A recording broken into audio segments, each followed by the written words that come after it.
So, I've been planning on making a video about a certain horror game for a while now, and that game is Until Dawn.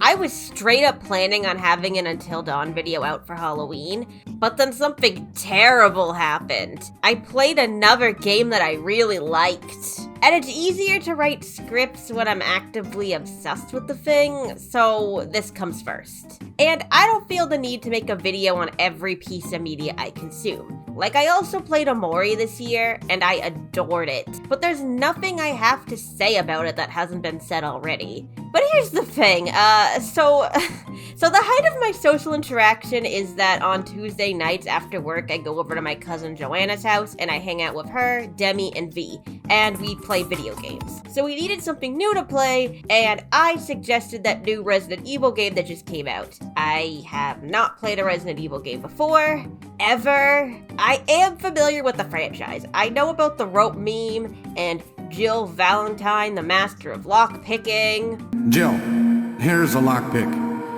It might be handy if you, the master of unlocking, take it with you. The master of unlocking. I get that joke. And that one basement theme.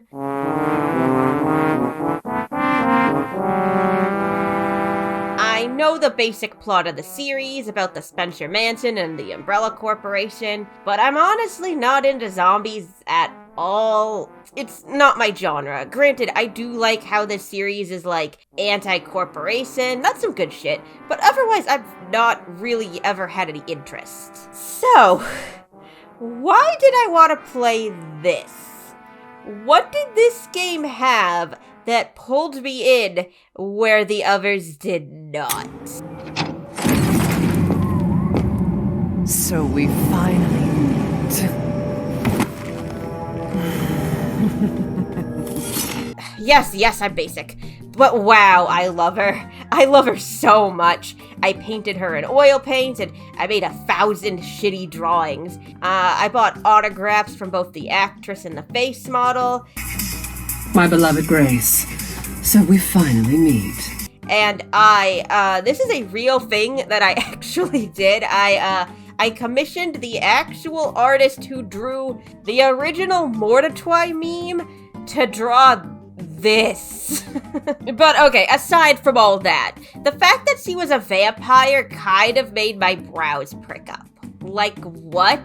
Isn't this series about mutants and zombies? Why are there vampires? And then I saw there was a haunted doll, and everyone on my Twitter was talking about how fun it was, and a Warrior Cats animator I watched suddenly started making Lady D content, and here we are. So we were playing this game once a week over the course of several months. Happy Pride Month! We started this in like April. And now it's June. Which is not the best way to do this. I would like to make that very, very clear. I would forget things that happened weeks before, and a lot of shit got spoiled for me in that time. But I also had a lot of time to think about this game, go over the details in my mind before I had a chance to see the finale, and then at a certain point I was like, fuck, I'm gonna make a video about this, aren't I? It's not going to have a thesis or a point, really. I just wanted to ramble about something I really like. Well, it's not really a ramble if it's scripted, but nonetheless. Also, don't worry, I played it a second time. Actually, I've played it like 10 times. I've been speedrunning it. So you finally came to see me. I don't want to die. I finally did it, Mom. I'm a real gamer. Yes, it's on casual. Shut up. We played Resident Evil 7 too.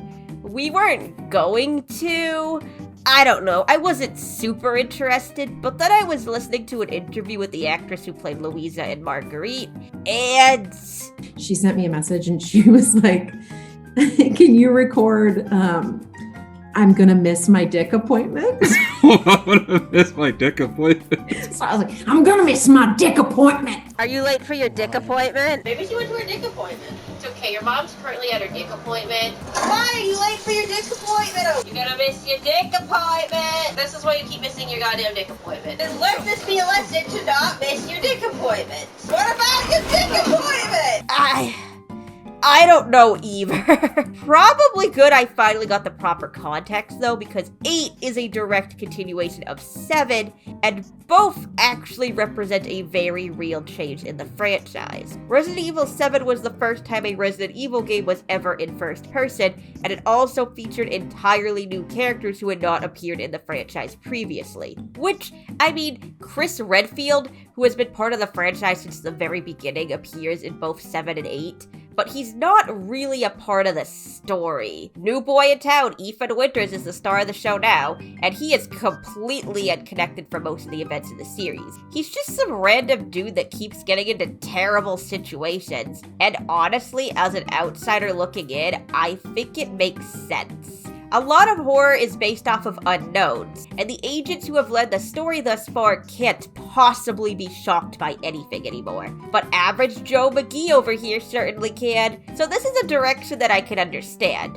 But I also don't know how I would feel if I was a long-time fan of the series. Just from existing online, I have seen a lot of frustration with the direction the series is going, and that characters who have been there from the beginning just feel shoved in now, and that it doesn't feel like a Resident Evil game when it's played from a first-person perspective. And I think that's totally valid. But this isn't a video from a longtime fan of the franchise, this is a video from some idiot who saw a pretty girl and dove in headfirst. I'm a big believer that an outsider's perspective can be useful in art analysis, that they might notice something from far away that someone close up might not see, so regardless of my ignorance, I think I can add something new to the conversation. Or at least I hope so. This script is very long.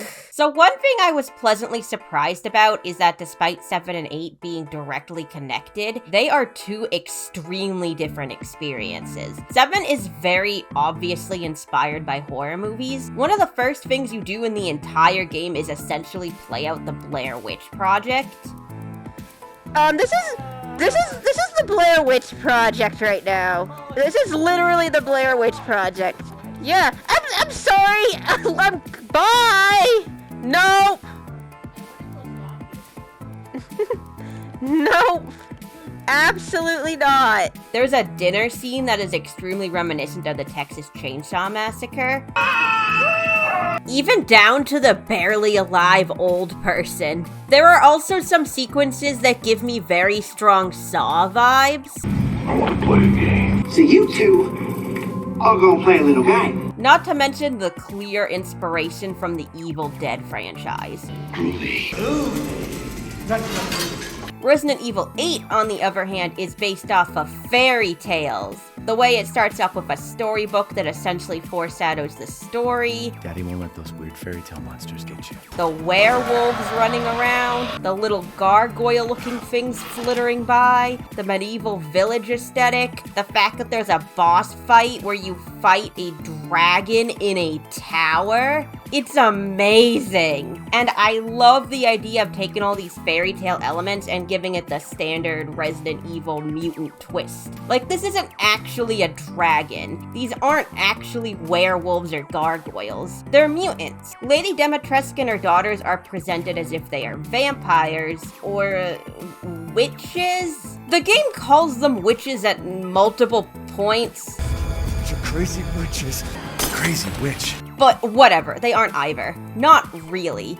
They're just 4 women who got experimented on and have to feed on blood to survive. Donna Beneviento was presented as being a ghost who has possessed a doll, but she's not. She's a woman who is experimented on and has the ability to create hallucinations. Moreau is presented as being a merman, but he's just a sad mutant who pukes a lot. Heisenberg is presented as the metal bender? But again, mutant. All the werewolves and trolls with big hammers and even the goddess of this land are all mutants. You can see this in the smaller details too. Lady Dimitrescu is definitely a callback to the legends of queens and noble women who bathed in and drank virgin blood to stay young. The game is super subtle about this, but what's actually going on here is that Lady Dimitrescu stopped aging when she mutated, and she has a hereditary blood disease that makes her have to drink the blood of whoever is around her, which happens to be her maidens. Lady Dimitrescu was also based in part on Japanese folklore, particularly the Hasaku-sama, which, God, I hope I said that right. That translates to 8-foot-tall woman. They gave her a few extra feet in this game, as well as a reason for her enormous height. that her regenerative powers make it so she never stops growing. And her daughters are essentially killed by night air. Which, in case you don't know, back in the olden times, before people knew about germs, it was believed that leaving the windows open at night would cause you to get sick and die, because there was essentially something bad about night air. You could see this being done too in Over the Garden Wall. Night air is poisonous. Breathe it in, lady. Word, Greg, let's go. The deadly air. Whoa, jeez, she wasn't kidding. It's French. However, in Resident Evil 8, they insert a scientific reason as to why the night air kills them, and that the daughters are made out of bugs who are sensitive to the cold. What? My body! It's breaking! I know it's basically dawn when Ethan's in the castle, but I think this is really, really cool. To take all these fairy tale-esque elements but give them a science fiction twist. They also did this in Resident Evil 7. It's obviously supposed to have a very paranormal feel to it, with a ghost ship haunted by a ghost child. But the explanation given to all of the strange occurrences is science experiments gone awry. Resident Evil 7 also had the challenge of making a Resident Evil game in a completely new market. So it started off with the feel of something like Outlast, and slowly over the course of the game began to show its roots. Plus, I know earlier entries did something similar, introducing strange creatures that turned out to be mutants the entire time. So yeah, obviously, I'm not really pointing out anything new here, but I really enjoyed it in 8. It felt like there was one genre hidden just under another genre. Like, you take one look at this and you think it's a medieval fantasy world. Did I go back in time?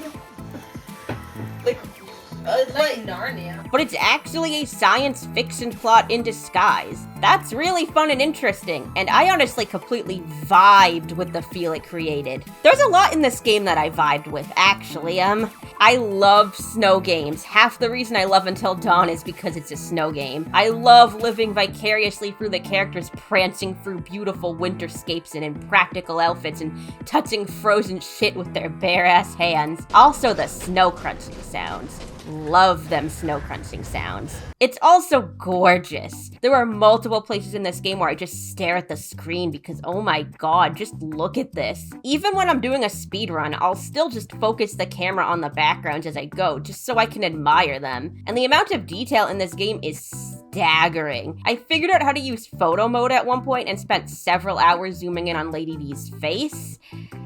Because of course I did. But you can legit see every single pore on this woman's face. Look at the lines next to her mouth. Look at the way her nose wrinkles when she attacks. Is this foundation on her face? I don't know. It might be a weird texture, but like, look at her ear. Look at the cracking on her forehead. Also, I'm not going to show the veins in her boobs, but I've seen them. They're there. And that's fucking crazy. Huge kudos to whoever worked on the visuals for this game. I hope they paid you well. If I have to be nitpicky, there are a handful of things that don't look as good as others. Joanna hates the way the hay looks. I'm not too fond of the grapes. My sister thinks Moreau's tentacles look dumb. I'm also weirdly amused by this one part where if you whack the curtain, it sounds and acts like it's solid metal, but then a second later, it flutters open like fabric. Plus, there's a couple little glitches I came across, but these are complete nitpicks. It's a stunning game to look at. They actually made the baby look good, which is a pretty big accomplishment as far as I'm concerned, so to me, the visuals are a 10 out of 10. So this baby is actually Ethan and Mia's sequel baby. Basically, in the last game, Ethan Winters, this guy whose hands you're controlling, went to Louisiana to rescue his wife Mia, who was being held hostage by the Baker family, who, like Mia, were possessed and controlled by a mutant little girl named Eveline. Ethan managed to make a serum and cure Mia so that they could escape, and it's now 3 years later. They've given birth to a daughter named Rosemary, Rose for short, and have moved to Europe. Just Europe. They never say where in Europe. I don't know, you lived in Europe, what do you think? It's not great, so... Everyone has an American accent, except this one doctor. Hello, Mr. Winters. I've got your daughter's results back, and I'd like you to come in to talk about that. How come the characters in 7 have accents? God damn it! I'll bet it's that cop again. But not the ones in 8. My father will die out here. That's not my problem. What's going on? Their names are also from all different cultures. Beneviento is Italian, Moreau is French, Heisenberg is German, and all his little robot soldiers have German names too. This one is called Sturm. It's German for storm, which is so cute. Oh my god, look at the baby. And Dimitrescu. The entire bloodline of House Dimitrescu is done in by the likes of you? Okay, let me just rant about this one real quick. I have a problem with silent letters. I have to physically restrain myself from pronouncing the L in salmon. So the fact that this name had a silent U at the end just completely threw me. Alcina, I still don't know how to pronounce it. Dimitrescu, Lady Dimitrescu. I learned how to say her name. Now I'm gonna forget in like 5 minutes, but I learned how to say her name. But as it turns out, my brain was actually right this time. First time for everything, I suppose. So, Dimitrescu is a Romanian name. They actually pronounce the U. Dimitrescu. Dimitrescu. We don't have silent letters in Romanian, so it sounded weird for me and most likely other Romanian-speaking fans to hear the name being pronounced like that. As I, Romanian, I always laugh when I watch YouTubers pronouncing her name. LOL. Yeah, I just do what they tell me to do. I don't know what else to say. I just do what they tell me to do. Dimitrescu. And literally every other language available in the game, aside from Japanese, pronounces the U. Tu penses pouvoir faire disparaître la lignée des Dimitrescu? Die zukünftigen Erbinnen des Hauses Dimitrescu. Intera stirpe del casato Dimitrescu sta toda linhagem da casa Dimitrescu. Toda la familia Dimitrescu. Неужели весь род дома Dimitrescu? But I've seen a few people say that this was actually based on the Japanese pronunciation, since Capcom is a Japanese company. And that's because in Japanese, the U sound is usually not pronounced. Yeah. And this is a Japanese video game. Granted, it seems like Japanese Ethan pronounces the U. Dimitrescu. I don't know. And I'm pretty ignorant about Japan, and so I did a little bit of research on this. Apparently in Japanese, there are these things called devoiced or voiceless vowels. So if a vowel is in between certain consonants or at the end right after certain consonants, it becomes voiceless. They're both spelled as 2 syllables, but the actual pronunciation sounds like des or mas, without the u sound. The last u sounds are often left off in spoken Japanese. This often happens when the u sound follows voiceless consonants such as ku, su, tsu, or fu at the end of a phrase or between voiceless consonants. So maybe that's what happened here? I don't know why this matters. I just thought it was interesting. Anyways, Europe. Yes. So Mia and Ethan are starting to argue when suddenly Chris Redfield, a reoccurring character in the series and the agent who saved Ethan and Mia in the last game, bursts in, shoots Mia to death, and then takes Ethan and Rose into custody.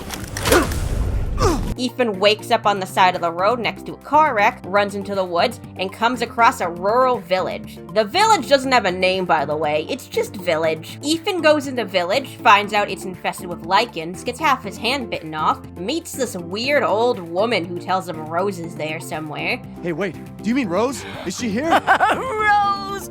Rose! Yes. Finds the last survivors, only to watch them all die horribly. God damn it! And decides to head into the castle to look for his daughter.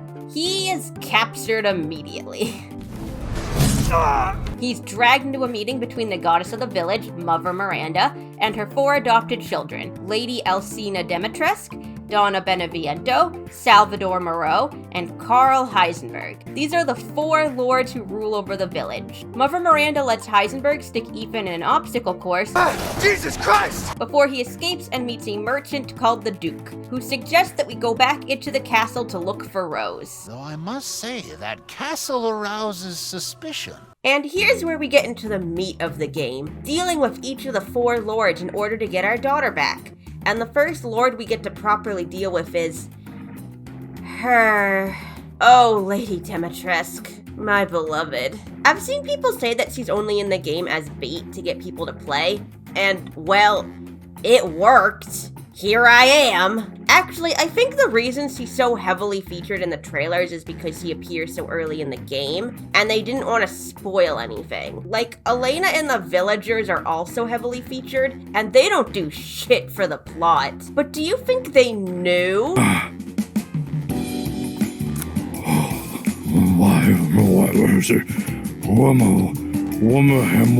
Lady Dimitrescu, on the other hand, is stop it. You're straight. Like, obviously it's not doing anyone any good to pretend like they didn't design her to have sex appeal. My 5-year-old niece literally calls her the boob lady.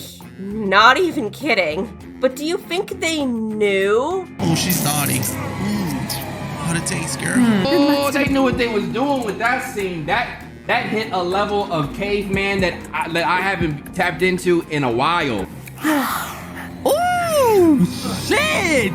Fuck, she's slurping me up! And it's not just the straight guys. Everyone who loves a woman loves her. Oh, that's hot as shit.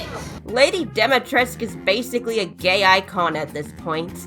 And as an extension, so is her actress Maggie Robertson.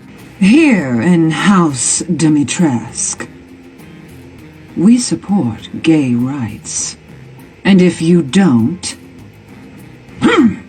those are the claws, you'll be sliced to ribbons. This was her first real role. Did you know that? Could you imagine this being your first role? Why does everyone love Lady Dimitrescu so much? She's just a tall vampire. Also me. Spank me, mommy. The sexual tension between me, full send, running straight into Lady Dimitrescu's big, giant mommy milkers. She's got him. My wee-wee got up when Big Mama sucked my hand. But honestly, huge kudos to Maggie Robertson. She's taking it like a champ. Although, can we not be weird and harass the actors? I'm barely in the fandom. I just kind of linger on the outskirts, but even I have seen some shit. Like, can we not, please? Thank you.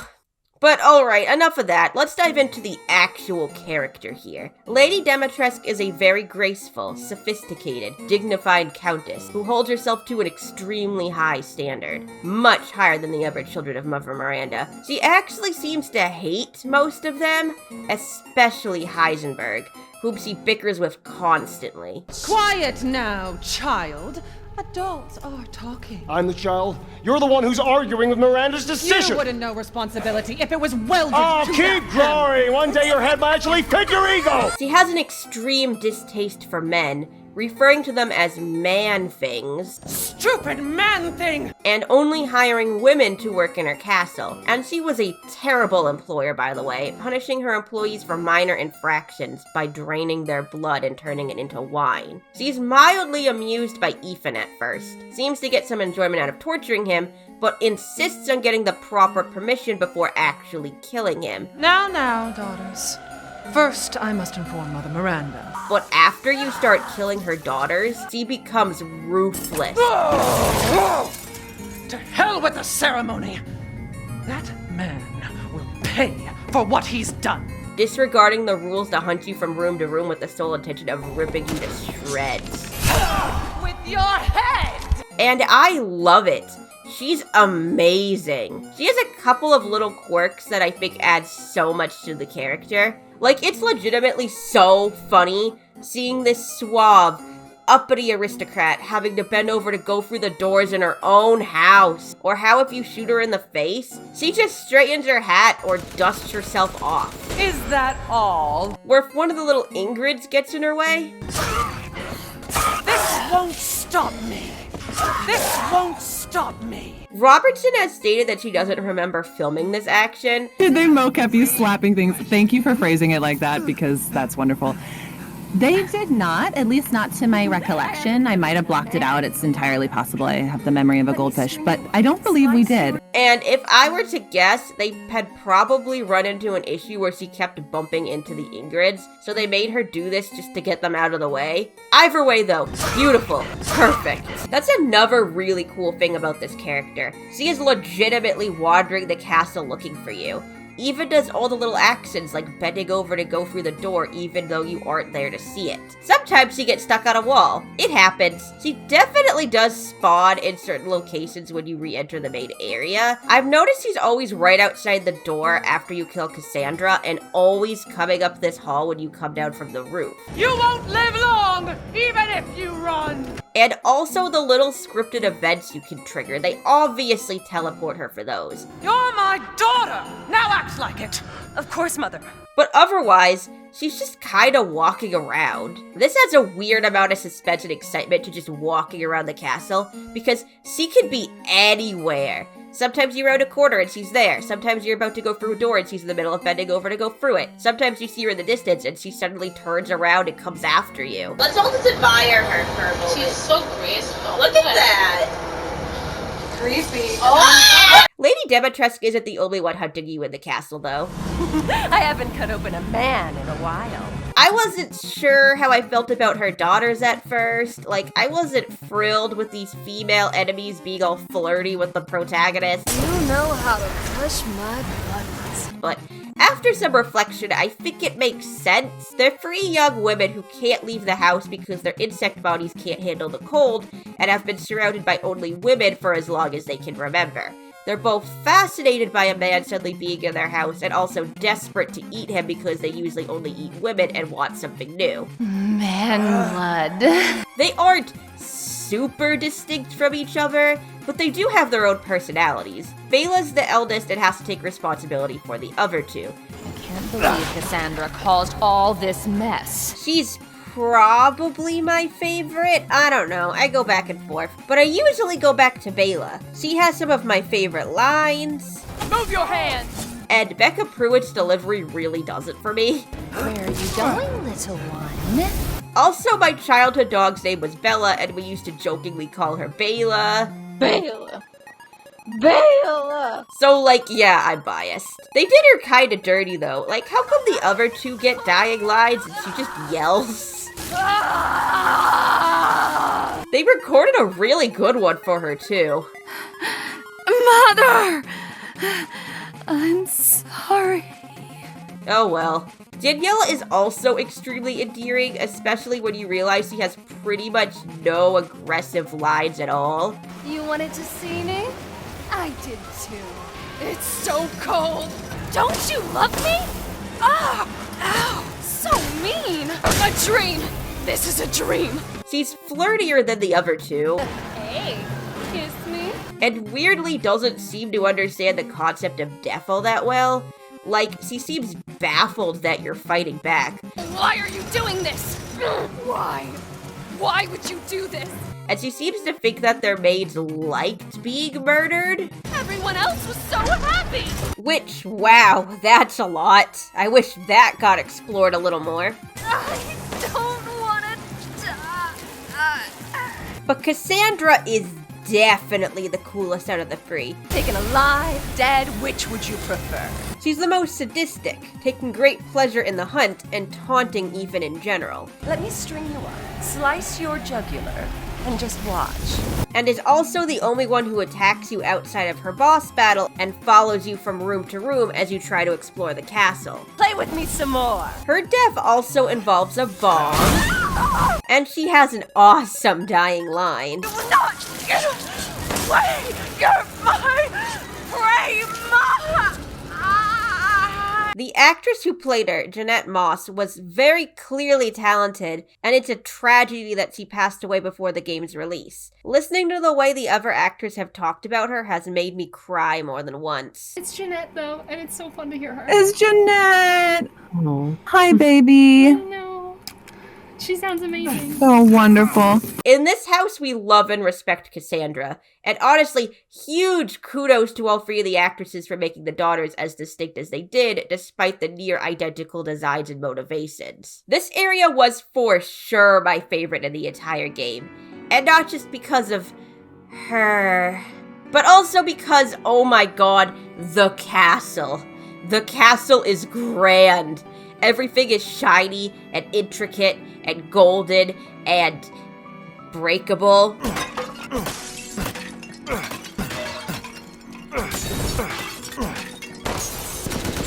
Are you finished? There's an achievement for breaking all the windows, and I haven't gotten it. There are so many windows. But there's also enough spooky little details hidden around to remind you that this isn't exactly a safe place to be. The teacup coated with lipstick and blood, the note about a shipment of people being delivered, the arm sticking out of the barrel, the blood pool, not to mention the dungeons and blood labyrinths crawling with Ingrids. These are the maids that they drain the blood out of. I call them Ingrid. One of them has Ingrid's necklace. They are all Ingrid. Ingrid 2! Ingrid Trace. Ingrid 4! Ingrid 5! Ingrid 6, Ingrid 7! Ingrid 8! Ingrid 9! Ingrid 9! I would swear! 10 and 11, yeah. Ingrid 12! There's also a puzzle at the blood pool that contains a poem that is about how Lady D is turning virgins into wine. No, okay, so women are blind to male advances. So women who've never been with men. In this case, virgins. But the poor shall take their chances to give their lord their bounty sown. So the poor women in the village go to work for Lady D. The bounty in this case is their blood. So soon the wine will flow. She turns their blood into wine. Maidens of the harvest, more like harvesting maidens. Am I right, ladies? Oh god.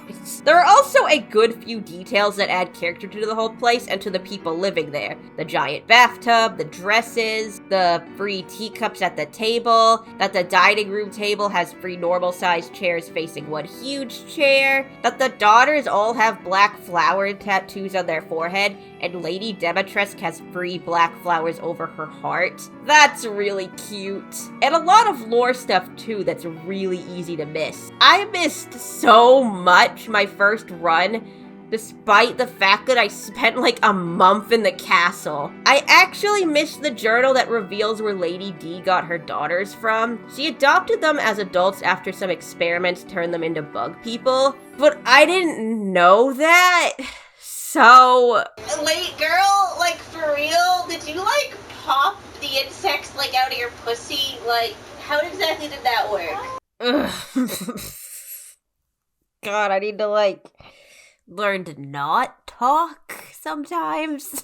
The worst part is that after this, when I played Resident Evil 7, the character of Marguerite, right,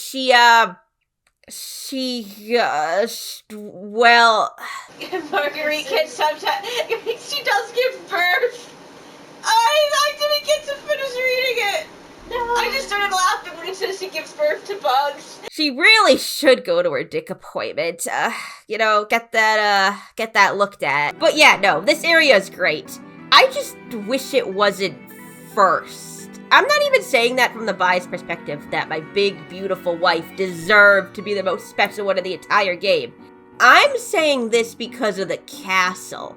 It's literally the first thing you see when you arrive. It's this huge, grand spectacle looming over the entire village. You can see it from almost everywhere. You'd think it'd be something with some mystique, something that is built up over the course of the game, but it's the first place you go to. After you kill Lady D and her daughters, you still see it. It's still looming over you. But it's now just this big, empty thing you already explore that doesn't have any secrets left to share. Any grand mystery or buildup it could have had is just gone. I came across this YouTube comment while I was listening to the soundtrack, and it suggested that the castle be a twofer, that you go in the beginning, kill the daughters, and then escape without the flask that you're supposed to get from this area. And then later on, after you kill the other 3 lords, you have to go back to the castle in order to get the last flask. And everything in it is destroyed except for the daughter's portrait. I love this idea. It would add such a level of horror and dread to the castle because even though you already explored it,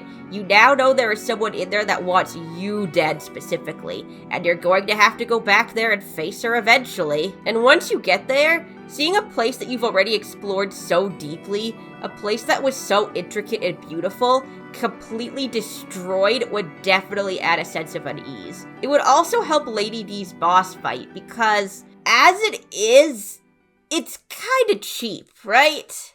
Not visually, I mean. This fight is beautiful. The amount of detail in the exterior castle and the surrounding wilderness is extremely impressive, and the creature design here is really, really cool. And Maggie Robertson's performance is spectacular. You can tell that she's having a blast. I will devour all of you! Which made this fight a joy to play over and over again.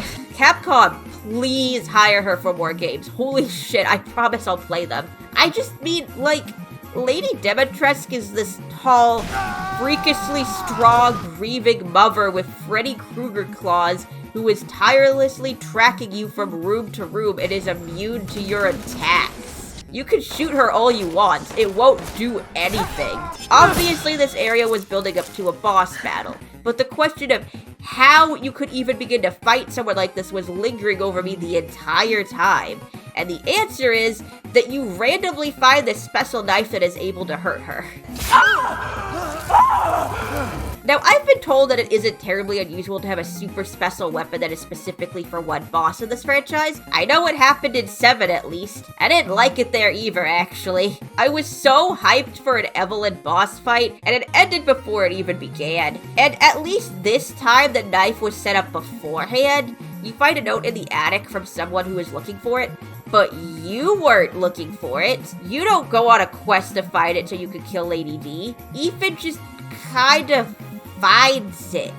And you don't even use it in the boss fight. Like, at least the special gun in 7 was used in the actual fight. Ethan just kind of stabs her once and then immediately drops it. So literally the only reason for the knife is to force Lady Dimitrescu to mutate so you can finally inflict damage on her. And that's kinda lame. Wouldn't it be much more interesting if you went on a quest to find a specific weapon that would kill Lady D before you went back to fight her? Or maybe ditch the knife altogether. What if the angrier and angrier she gets, the more she mutates? Maybe if you leave the castle for a while, she'd stew in her grief and anger and start to transform. It could even be a metaphor of sorts. That her anger makes her big and dangerous, but it also makes her more vulnerable.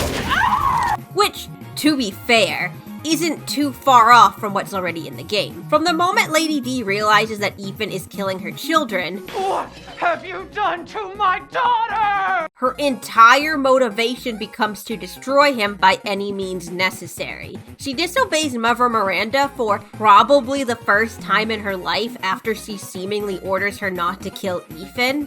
When I find him, no, Mother Miranda. Yes, of course, I understand the importance of the ceremony. And even sends her surviving children out to kill him. I want that man's head! Now go! Which leads to those children dying, which leads to her becoming angrier and angrier. You've ruined everything! She's trying so desperately to make Ethan suffer like he has caused her to suffer, going to ridiculous lengths to not only kill him, but make him feel as if he has lost everything. Never see your rose again! But in the end, she just couldn't do it. And she is the one who dies feeling as if she's lost everything. Curse you! And perhaps Lady Dimitrescu was not the nicest person. There's a bunch of maids in the basement who can attest to that. But her actions here, at least, are completely understandable. I mean, from her point of view, Ethan Winters just broke into her house unprovoked and slaughtered her children. You come into my house! You lay your filthy man hands on my daughters! And now you even try to steal my property! How dare! Like, yeah, they were going to eat him, but, like, they're vampires. Or vampire adjacent, I guess. That's what they do. Like, people step on spiders when they come into their house. Can you imagine suddenly finding out a spider killed your kids? And even worse is that Ethan killed them for nothing. They weren't guarding his daughter. She wasn't even in the castle. This is even pointed out in-game. All this for a child who isn't even here. And then during the boss battle, she calls out the hypocrisy of Ethan's quest. Dare you talk about saving your daughter! when you murdered mine! What bothered me though is that when Ethan finishes up slaughtering an entire family, he walks out of the castle and just says, well, that was pointless. It was all worthless. Granted, the Duke corrects him and says that he got the flask and that's what's important, but the flask wasn't even really in the castle. It's in this weird side chapel tower thing, not guarded by anyone. If Lady Dimitrescu didn't happen to toss Ethan in here while she was dying, he never would have found it. It's like the knife. He just kind of lucked himself into it. So, nothing we did in the actual castle itself in regard to Lady D or her daughters actually mattered to the narrative at all. Which is a little unfortunate that this whole part of the game feels a little bit not super relevant, at least to the plot. It feels more like a pit stop than something cohesively stitched into the narrative. A fun break before the game suddenly gives you what you need and then you can get back to the story. That being said, just because it doesn't feel particularly important to the plot doesn't mean it doesn't have a purpose within the story. Take the scene right before you go into the castle. In order to open the castle gate, you have to get this round stone, and it's locked in this thing. You need a screwdriver to get it out. What then plays out is a scene where you rescue a woman called Elena and her father. Take them into the house where the rest of the survivors are hiding, and then the father suddenly starts mutating, mauling and stabbing everyone in sight. Everyone you meet in the scene dies in this scene, all without doing or telling you anything of importance. During the massacre, you find a screwdriver. This whole sequence is kind of messy. I honest to God thought that Elena was gonna come back later in the game as a zombie or something because the story suddenly puts the focus on her and Ethan is like, I can't wait for you to meet my family. Oh, whoops, she's dead. That's it. That's all for Elena. And there's this weird plot hole where Elena is telling Ethan how she hopes that he can find his family. I hope your family is safe. Despite Ethan never telling anyone about his missing daughter. Hell, Elena's very last words on this earth are urging Ethan to look for a child that she technically shouldn't even know about. Ethan, go! Save your daughter! Which are the words I got in this autograph for my cousin Joanna. Ethan, go save your daughter. Because this is Joanna's favorite part of the game. Joanna's my cousin. Oh, and we played this game together. The part where Elena runs back to her father was a memorable part for us. Could you maybe put some quotes from that scene? Thank you. Thank you, Nicole Tompkins. She's gonna love it. And the idea to look for Rose in the castle absolutely comes out of nowhere. Yeah, I guess the old lady did kinda nudge him in that direction. Castle bell heralds danger. They're coming! But Ethan just has a hunch that she might be there. My hunch is she's in that old castle. However, according to Elena's actress, Nicole Tompkins, Elena was actually supposed to be the one to tell Ethan to look for Rose in the castle. There was like literally a moment, I had a line at some point where she's like, she's in the castle. Like, Elena tells you that information?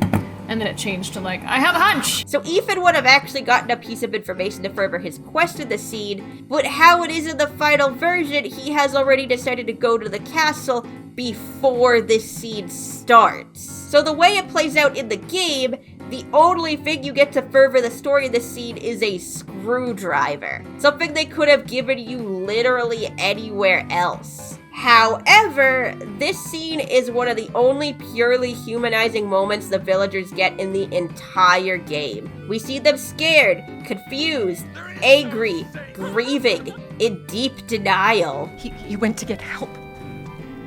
Yes, that's it. He went to fetch help. And we actually get confirmation on that later, by the way. We see that they don't know why any of this is happening. One day we were a quiet, devout village, and the next, the monsters came and attacked us. And how devout they are to their goddess, Mother Miranda, that despite everything, they trust her to protect them. In life and in death, we give you glory, Mother Miranda. And that adds a lot of different layers to the story, especially when it turns out that Mother Miranda was the one who ordered them all dead. Stop! Mother Miranda! Hey! And it's the same thing with the castle. We learned that the villagers were being killed long before the events of the game, and that even the bosses we fight were probably once victims themselves who had horrific experiments done to them. We see the word Kadu written out for the first time. We get our first taste of the lords being unhappy serving under Mother Miranda, as well as a hint that Mother Miranda cares more about whatever ceremonies he's trying to perform than the well-being of her adopted children. Because he is in my castle and has already proven too much for my daughters to handle. When I find him... No, Mother Miranda. Yes, of course, I understand the importance of the ceremony. And there's also some pretty heavy foreshadowing here. In fact, it's said twice, in case you missed it the first time. Actually, depending on how often you see Cassandra, it's said an awful lot. But even then, it's still pretty subtle. So yeah, despite the fact that practically nothing in the castle moves the actual story along, it still serves a purpose in both the narrative and the world building. And it's just generally very pretty, and I like spending time in here. Oh! Yes! Yes! So at this point, if you're not familiar with the game at all, you might be thinking, okay, you keep mentioning these flasks. What exactly are they? Well, after we're done grieving over our big, beautiful wife, we've gathered here today! Oh my god. We pick up this flask, go out into the snow, and find the Duke, who tells us that the flask actually contains our missing daughter's head. Why, you have your daughter right in your own hands. That flask seems to contain her head. Cue Ethan having a meltdown. Who could even do this? She can be saved, you know. Saved? From this? Are you insane? And also me having a meltdown. We lost that footage, but I had an absolute fit because we saw Rose in the beginning of the game, and there was no way her head would fit in there. But then it turns out that they turned her into a crystal and broke it into 4 pieces, and I was like, oh, okay. This is like the only time in the story where they use a more fantasy-esque explanation for something gruesome. Like, this is some witch logic right here. And it's probably because we have not progressed far enough as a society that a AAA game could just decapitate an infant. Like, if it was an indie game, maybe. So, the Duke tells us that we could put our daughter back together if we get the rest of her body parts from the other 3 lords. There are 4 in total.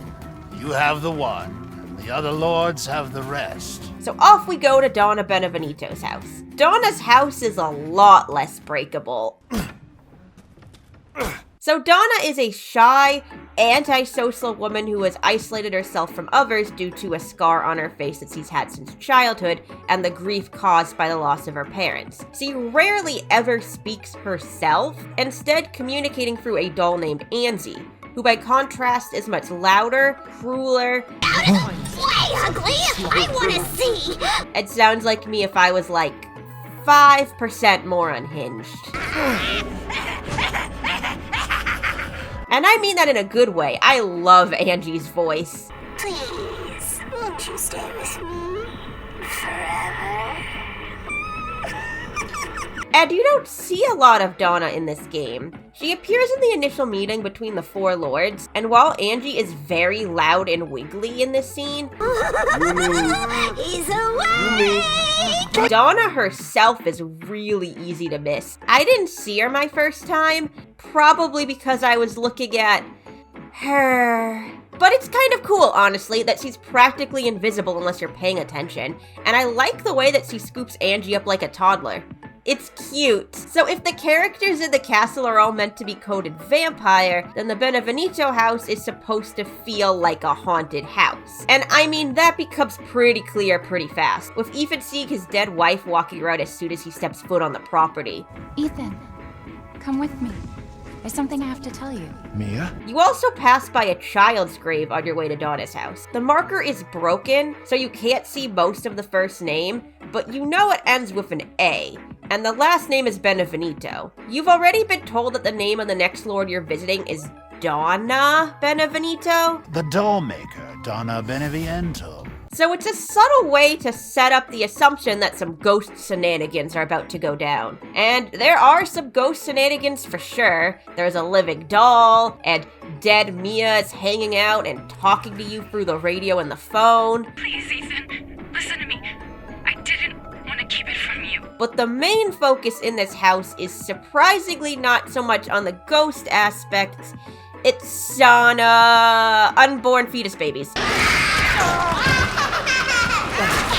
This section wasn't exactly a surprise to me. I knew there was some kind of baby in this house because I kept getting recommended this video, but holy God.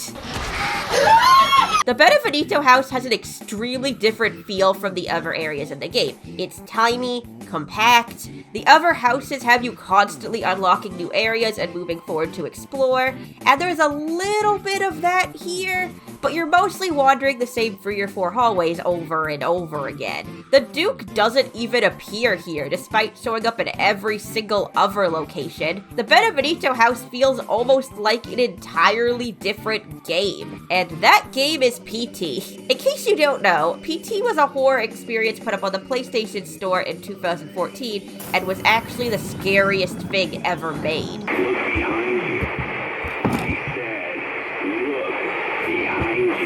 It got taken down because, as it turned out, it was a teaser for a much longer Silent Hill game that got cancelled, and the internet still grieves to this day. I don't like to make comparisons unless I feel like I have a genuine reason to, even though a lot of other people have made the same comparison as well, and the game had given me some Silent Hill vibes already. A father waking up after a car wreck to find his daughter gone. My daughter. I've got to find her. Exploring a small town full of monsters to find her. Turns out his daughter is special at being used for a ceremony. The child will be sacrificed, life for life. You've seen her many times, restored to her former self. But honestly, a father looking for his lost child is such an overused trope in video games, I just kinda shrugged it off. But this? Long, dark hallways lit up in red, radio voices, psychological torture from a father's guilt over the destruction of his family, a fetus. You got fired, so you drowned your sorrows in booze. Not to mention that monsters based off the main character's anxieties is very Silent Hill. There are obviously differences in context. I don't think it's a ripoff by any means, but it is similar. And admittedly, Village isn't the scariest game ever. Like, part of the marketing in Japan was this puppet show where the lords are singing about how they aren't scary. It's very transparently a joke about how people didn't want to play Resident Evil 7 because it was too scary. And yeah, no, it's not nearly as scary as Resident Evil 7. Granted, 7 does have a little bit too much of a reliance on jump scares. But man, I don't know. That Happy Birthday tape literally hit on 2 of my very specific childhood traumas. Oh, that cloud just gave me a fucking flashback. Oh no, absolutely. No! No, I've had enough! And also, I don't know what the fuck Marguerite's problem was, but fuck me when she was peeking out of the fireplace. Resident Evil 8 has some shocking imagery in it for sure, mostly in the way of Ethan's hands. It's honestly such a joke the kind of abuse Ethan's hands go through in these games. I guess it's probably because his hands are pretty much the only part of him we ever see, and there is at least a horse pile or 2 that I'd say is also pretty shocking, but the imagery in 7 is honestly way more intense and memorable. Like, Lucas ripping out his own fingernails? That literally ruined my entire week. Oh god, I hate this. I hate when they do this in movies. That being said, though, there is no shortage of good spooky moments in this game. The beginning section where you're trying to traverse through the pitch black forest and there are crows hanging from the trees and something walking just ahead of you is nicely creepy. I love this one part where you walk past a dead horse while entering this house, and then when you come back, you get a glimpse of it being dragged away. There's this one really good jump scare No, seriously. There's this creepy photo telling you to look out the window, which is extremely suspicious, but then when you look, nothing happens. And oh, there's a puzzle here. So you start looking closely at the numbers, and then... Oh, cool! Code! God damn it! Oh! I don't know if this was a purposeful scare, but it got me pretty bad. So you get attacked by this handsome gentleman and are forced into this house. There's a ladder here. It takes you up to the roof and you can see the wolfman snuffling around somewhere off in the distance. So the obvious takeaway from this setup is, oh, perfect. I could kill the wolfman from up here. That would be good. We could like snipe it from the roof or something. Yes! So imagine my surprise. Oh my god. Oh! Yeah, that's it. But by far the scariest part in this entire game is the Beneviento house. So most of the game up to this point lets you fight back to some capacity. You can kill everything that attacks you in the village. Yes, even this guy. You could kill the little Ingrids, but you could only kill Lady D and her daughters in very specific circumstances. You had already been forced to flee from one of her daughters, but by the time you get to the fight with Bela, she's already been injured by the night air and you could properly finish her off. But your first quote-unquote battle with Lady D, she literally slices off your weapon hand, leaving you completely helpless and forcing you to run away. But then even after you glue your hand back on and have access to any weapon you choose, she's still too strong to kill. You are attacked constantly by her and Cassandra, and while you can fight back, it doesn't really do anything. You're essentially just standing there letting her hit you over and over again, so at that moment your best option is to run. And because your AI just kinda lets her stomp around the castle grounds, you don't know exactly where she'll be next. So that gives some unpredictability to the running away, especially if you aren't used to the castle layout yet.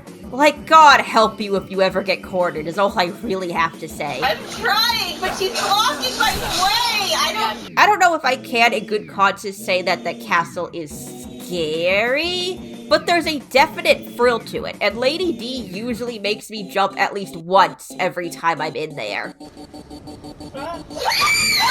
But the Beneviento house takes this one step further. First of all, your weapons are removed completely. Wait, where's my gun? So, yes. Very cool. Thank you. But also the baby is an instant kill. At least with Lady D and Cassandra, you can take a few hits from them before you die, giving you a chance to get away. On standard, at least, I never got this far on the higher difficulties. And Lady D moves pretty slow and doesn't go into the safe room, and Cassandra doesn't follow you into rooms with broken windows or go outside. But not with this fucker. Oh no, it follows you everywhere. This one time when I was speedrunning the game, I was using this little tunnel here to go back and forth from the elevator, and when I was coming back, the fucking baby was waiting for me. God damn, when I say my life was flashing before my eyes. And if you get caught on a corner, or get turned around, or too slow getting into your hiding place, you're dead. This happened to me in my first playthrough. I was too slow getting into the locker, it saw me go in, and then it opened the door and killed me. This actually led to a lot of anxiety during the next encounter when you have to crawl yourself under the bed. And I was worried that if I didn't crawl enough that it would drag me out and kill me. Are your feet sticking out? I was thinking that too, I had to physically crawl under here.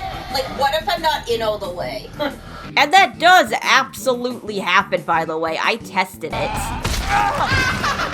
It's so unnerving walking down the dark halls or waiting for the elevator, knowing that it's coming and knowing that any mistake can be fatal. The sound design is also pretty intense.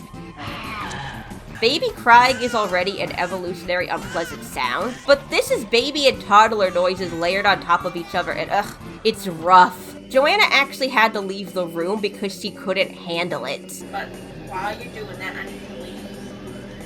Well, you're scared. I don't like this scene. If you hide in a locker or crawl under the bed in such a way that you can't see the baby, so you have to wait for it to leave, it stays in that room for ages, and you just have to sit there and listen to it for several minutes.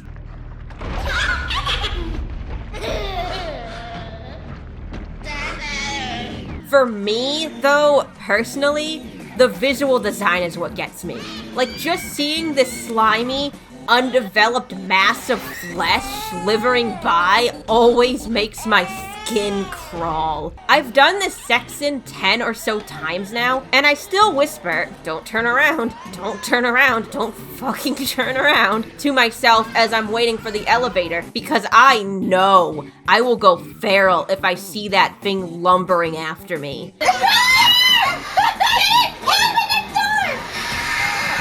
And you know what I said earlier about the baby being an instant kill? That's not technically true. I wish it was instant. Instead, you have to sit there and watch Ethan be swallowed whole for a good few seconds. It's just long enough that it becomes uncomfortable to watch. Honestly, I'm not scared of dying during this sequence. I'm scared of having to watch Johnny Rubbermouth bore a man alive. So, all in all, this sequence took 10 years off my life. Good job. And what's crazy, too, is that this whole sequence is probably a hallucination. This is a contentious topic between me and my cousins. They insist that the baby was real. Their main evidence is that, well, it can kill you. How is Ethan being swallowed alive if this isn't real? And yeah, that's a good point. However, after you get the elevator working again and you escape the big slime baby, it becomes pretty clear that Ethan is just straight up tripping balls.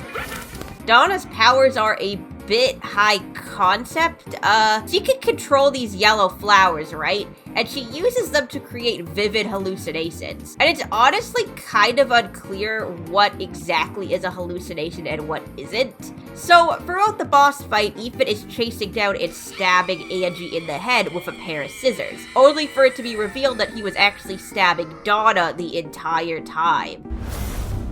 However, the scissors disappear. So, does that mean the scissors weren't actually real? Did he actually beat this woman to death? It doesn't look like he did, and that kinda looks like a stab wound, so I don't know. A cool little detail is that after Donna dies, her yellow flowers are all dead, both in her garden and in her house. But also, she has doll parts in her closet now. Those weren't there before. What does this mean? I don't know what that means. However, it is pretty obvious that these hallucinations start from the second we step foot on her property. We see these dead bodies as dolls, we see Mia walking around, she's talking through the radio, she's talking about being pregnant.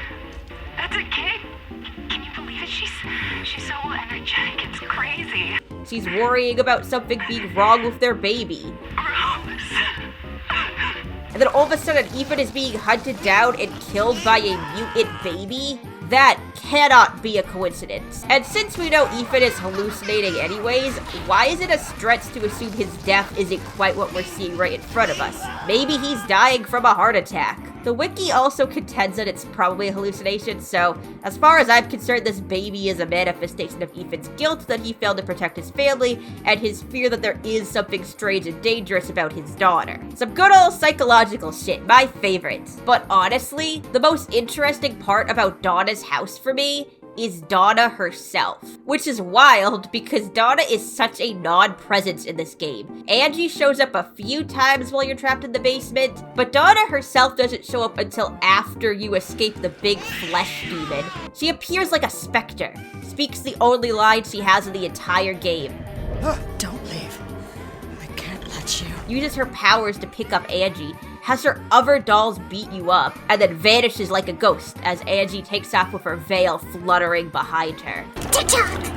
Your life is on the line. Wait! And I don't know why, but I was hyped. I was so ready to see more of this character. And then Ethan kills her. And it's not to say that there aren't cool details in this whole sequence. Angie bites Ethan's hand at one point, but when we see the bite marks, they look bigger than they should be. And after he stabs her, the bloody handprints on the wall are definitely of an adult human. So that ties into the reveal that during this whole boss fight, Ethan was actually stabbing Donna and didn't realize it. I also really like how when we see Donna's face as she dies, she looks like a porcelain doll, with the wound on her face looking like a large crack. And I love her design. She and Angie both have the same discoloration on their eye, and they're both wearing a dress and a veil, but while Donna is wearing a black veil and dress, Angie is wearing a white veil and dress. Angie's veil is also not covering her face, while Donna's is. Angie's dress is also very clearly a wedding dress, while Donna is dressed in mourning garb, which fits considering she's lost her parents. So there is a contrast there. Angie is dressed for a wedding, a ceremony that symbolizes new life and new beginnings, whereas Donna is dressed for a funeral, a ceremony about endings and death. This life and death motif also fits into her family crest, which is a sun and a moon. So it's like a yin-yang kind of idea, and Angie's face is also specifically designed to look like the crest. We also know from the gardener's journal that Donna had been using Angie to speak through, something that was a big deal for her because she otherwise was too afraid to talk to people. So Angie was able to give the grieving Donna a new life, so to speak. But to me, the most interesting thing about Donna Beneviento is that she's not a killer. At least not in the way the other lords are. I mean, first off, she's clearly a very childlike character, right? She's lost her parents at a young age, she makes dolls, only talks through one of her dolls, she wants Ethan to be her dad. I'd make a much better daughter than Rose. And her boss battle is essentially just her playing hide and seek. Try and find me. She also cleans your photo of Mia and Rose so you can see the writing on the back of it. Yeah, in case you missed it like I did my first time through, in order to get into Donna's house, you have to give her your family photo, and you get it back after you kill her. But when you get it back, the photo now has "Take care of our little Rose" written on the back of it. The writing looks like it was there before you went into Donna's house, but it was mostly unreadable through the, dirt? Dried blood? So Donna cleaned your photo for you, which is so weird and endearing. What the fuck? Also, consider the fact that her boss battle is literally her running away from you. You do this to Rose too. She doesn't fight you, she doesn't transform like the other lords, and in the only line Donna herself says to you, "Don't leave. I can't let you." She does not seem particularly eager. More like this is an obligation she has to fulfill than anything. And yeah, she can kill you, absolutely, but you have to really work to die here. I can't speak for the harder difficulties, but at least in standard, you have to do nothing for multiple minutes before the dolls finally finish you off.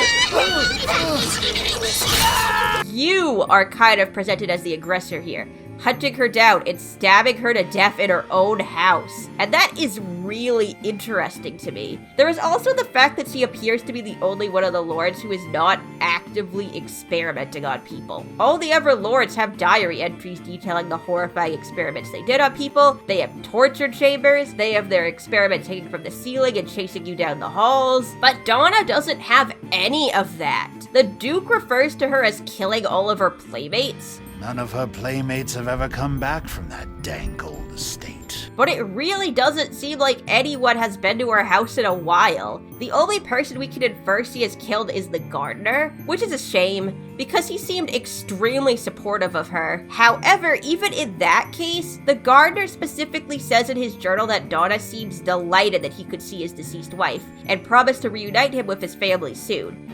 So, did she think she was actually doing something nice for him? My only real issue with Donna, and with the Beneviento house as a whole, is that it's short-lived. The Beneviento house is the shortest area in the game by far, and God, I want more of it. Just a little. I mean, I like the subtlety of this area, and I don't want to lose it. Listening to the unused audio, it sounds like they originally had Angie say a dying line. I wish we could have played But the sudden reveal of Donna's death works so much better without it. And the fact that I could write so much about Donna despite her only having one spoken line is really, really cool. I liked everything that was going on here. I mean, I didn't. I was scared to death. But it was cool, it was fun, and I was disappointed with how quickly it ended. While the reveal that you were stabbing Donna the entire time is pretty startling, it is a little bit anticlimactic. Like, I'm not even doing anything here. Ethan is stabbing her in a cutscene. I guess they're apparently making DLC for this game? I'd love to see something dedicated to Donna and Angie. There's a lot they could potentially explore, like how Donna's scar is apparently a very important part of her backstory, but the only reason we know about it at all is from the gardener's journal, which is found after you finish her house. It's not even on her portrait, and yeah, she has some mutated mush on her eye, but I don't know if I'd automatically assume that's a scar unless they told me. There does seem to be a backstory for it based off of what Donna's actress Andy Norris says in this Dan Allen interview. How did Donna get her scar from Eden? Oh, there's a really good question. And I'm gonna be real honest. It's not an answer I want to share. This whole experience has been so beautiful for me that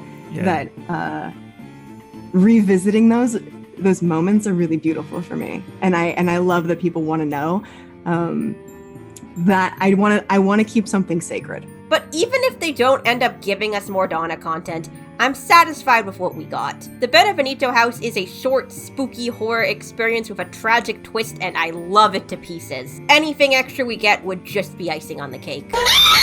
So after Donna is killed and we pocket the next flask, we head over to see Moreau, who is this lumpy fish boy, and he's alright. In some ways, I find him kind of endearing. Apparently during the Four Lords meeting when Angie is yelling, Moreau is doing a little dance. Hey, don't I get a say in this?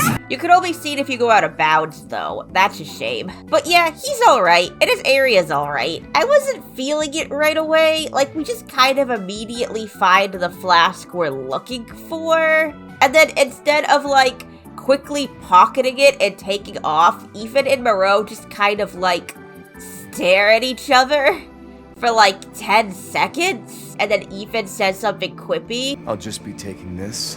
Don't tell that! I'm teaching you, stupid fuck! And then Moreau uses his gross slime powers to trap us in, but we escape in 2 seconds and now we're back outside. Oh wait, never mind, we're back inside now because we need the boat key. Oh wait, never mind, we found it in 2 seconds and now we're on a boat. Hey, have I ever mentioned I failed my first driving test? What the fuck is this? I'm having problems controlling. Oh my god, no. No. Oh, never mind, we're done with the boat. Chris and the other agents are here. Hey guys. Ethan. I gotta say, I'm surprised you made it this far. Oh, never mind, they're gone. It's not bad to have a lot of different things to do in an area, but when they're all so short and done in a relatively short amount of time, it can feel kinda disjointed. Or at least it felt that way to me. That being said though, once Moreau fully transforms into a beautiful fish man and we get our goal of draining the reservoir, He said the exit's underwater. I started to have a lot of fun. I like how so much of the area you have to traverse is essentially just one big puzzle, and it's so fast-paced. You're always doing something, and it's always pretty clear what your next objective is, so you very rarely have any moments where you're stuck in one spot trying to figure something out. Except for this part. This puzzle took 15 years off my life. Now, for the most part, the puzzles in this game are pretty forgiving, like this one that requires you to know how to read music, but doesn't fail you if you play the wrong note, or this torch swinging puzzle. Fuck. Oh, good, okay. This puzzle actually has a couple of follow-ups. One of them is, not forgiving at all. Come on, there we go. And the other is actually my favorite puzzle in the game. There are 2 torches. One of them is one of those little swinging ones, but it can't swing far enough to reach the other. And there are also a bunch of little Ingrids coming out of their Ingrid hole. So, naturally... Come on, Ingrid! Come on! You can do it! The fourth. I know. Come on, sweetie, you're almost there! Come on, Ingrid! Yay! Whoa, 26. That's a good person. There we go, honey. your misery. I did admittedly struggle with a couple of the puzzles in this game, but that's mostly my own stupid fault because I severely overthink everything. Like in Donna's house, right? There's this part where you're trapped in a room with a combination lock, and the combination you need to unlock it is written on the bloody wedding ring. Do you know what I tried to do instead? Do you want to know what I tried to do instead? Oh, wait, there's numbers. It's at, it's about 10:25-ish. Maybe it's 10:22. I don't even think there's enough spaces for it. In my defense, the only other combination lock we had at this point has the answer hidden in the environment. But like, I don't really have an excuse for the film puzzle. I thought I had to rearrange the film reels so they were in the order we saw them in the beginning of the game. Turns out they literally listed the order out for me and put it next to the puzzle. Or in the castle. You have to find the 4 masks in order to open the door. The masks are placed specifically to find while you're exploring, but for some reason, I thought I had to find them right there and then. And this one, the Mask of Rage, it says that it can be found on high, looking down at you. And I was like, aha! The chandelier! Which means to me, the thing that's looking down is the chandelier. It was not the chandelier. I'm also a stubborn motherfucker, and that tends to get me into trouble if I latch on to the complete wrong answer. Hey, did you guys know in 7, they let you do the shadow puzzle with the wrong object? Even gives you an achievement for it, too. Nice, Shrek. Fuck off! And in 7's Not a Hero DLC, I legitimately thought if I ran through this infected hallway as fast as possible without making any mistakes, I would be able to make it through without dying. There's something, close. Oh my god. Guess how many times I tried that? 28, I died 28 times. That's more times than I died in Resident Evil 7. I only died like 13 times in Resident Evil 7. Again, in my defense, the game did show earlier that you could make it through infected rooms if you moved quickly enough, but yeah, no, I should have picked up on the fact it was impossible after, like, the 5th try. And oh boy, the bridge puzzle. It was actively the only thing in the entire game I ever dreaded going to. You can see in the footage from my first few playthroughs that I figured out the order you have to hit the levers pretty quick, but I never timed it quite right, so the bridges kept dropping and Ethan kept dying. Finally, unlike my 5th or so run through this game, I was like, alright, that's enough. I'm going to sit here and watch the platforms and figure out a new way to do this. And it worked! If you hit blue, white, orange, blue again, and then make sure you hit the 2 levers on the platforms, you have infinitely more time to make it across. I've still died doing it like this, but just once, which is a huge improvement. And I haven't seen any walkthroughs suggest this method either, which is kinda cool. I love a puzzle with multiple solutions. And the other puzzle in the Moreau area is like that too. So you have this panel in front of you that turns on the power to drain the reservoir, and they give you a chart for reference, but it's upside down. And while the game obviously intends for you to exit the puzzle to turn the chart over, Joanna and I noticed that when you change the colors, this meter at the top changes too, and we flipped through the colors until the meter completely turned green. And it works! It's a completely valid way of doing it. I don't know, I just really like how both of the puzzles in the Moreau area basically rewarded me for overthinking them and finding new ways to go about solving them. Made me feel all warm and tingly inside.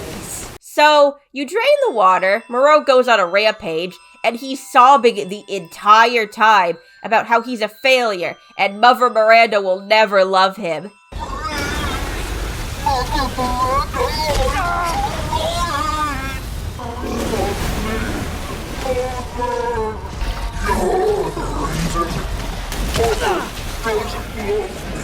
Which isn't really any different from the rest of the section, honestly. This isn't like Lady Dimitrescu where she was going after you because she wanted to destroy you. Moreau just doesn't want you to take the flask because he doesn't want to be seen as the failure child who messed up again. If you take it, and the others laugh at me. Which, yeah, if that isn't a mood right there. So up to this point, we have definitely seen discontent among Mother Miranda's adopted children and what they think about her. There was the meeting between the four lords, where Lady D and Heisenberg bicker about who should be allowed to torture Ethan, and Lady D is pissed when Mother Miranda chooses Heisenberg over her. Mother Miranda, I must protest. But does eventually give in and accepts her decision. And then later on, we see Lady D's diary entry about this meeting, where she laments the fact that Mother Miranda treats them all equally. Am I not her favorite? Am I not special? Ah, she's such a brat. I love her. But the really eye-opening moment happens just before this, when she talks to Mother Miranda on the phone. The reason this conversation is happening is that she feels like she has to ask Mother Miranda's permission in order to kill Ethan. Then let's devour his man-flesh quickly, Mother. I am the one who captured him. Now, daughters. First, I must inform Mother Miranda. However, now that Ethan has killed one of her daughters, she is more than ready to gut him. Because he is in my castle and has already proven too much for my daughters to handle. When I find him... And while we can't hear what Mother Miranda is saying on the other end, it's very, very clear she's telling Lady D that her killing Ethan would disrupt the ceremony, so she isn't allowed to stop him. No, Mother Miranda. Yes, of course, I understand the importance of the ceremony. I won't let you down. And this time, Lady D does not accept Mother Miranda's decision. To hell with the ceremony! That man will pay for what he's done. At this point in the story, we don't actually know what the ceremony is, but we get the sense that Mother Miranda cares more about it than she does the well-being of her 4 adopted children, and that Lady D has become aware of this fact and is deeply angered by it. We get a little bit of this from Donna too, although it's much more subtle. During the boss fight, Angie says, If Rose wasn't born. Now, on first glance, this might seem like it's related to her line in the basement. I'd make a much better daughter than Rose. Not to mention she's obviously taunting Ethan in this scene. However, it gets a whole new context in Moreau's area, where we find out that Mother Miranda is going to use Rose in a ceremony to bring back her own daughter. What do you mean, mother's special child? Mother wants her baby back. And Moreau is scared that Mother Miranda won't love her adopted children anymore once she gets her real daughter back. Was that what Donna was referring to when she said she wished Rose was never born? Because of Rose now being in the village, Mother Miranda might forget all about her? Not to mention that Moreau already feels inadequate as it is. Granted, the mutations definitely seem to come with downsides. Like, Lady D has to bend over to get through doors in her own house. Donna's biggest insecurity has been blown up. The daughters can't go outside. But Moreau definitely got the short end of the stick. He's the only one who mutated to look twisted and ugly, and the other lords seem to make sure he knows that. Way ugly! I want to see! There's this almost normal-looking guy hanging out of his mouth during his boss battle. Is that what he used to look like? And now he's just lumpy and puking all the time.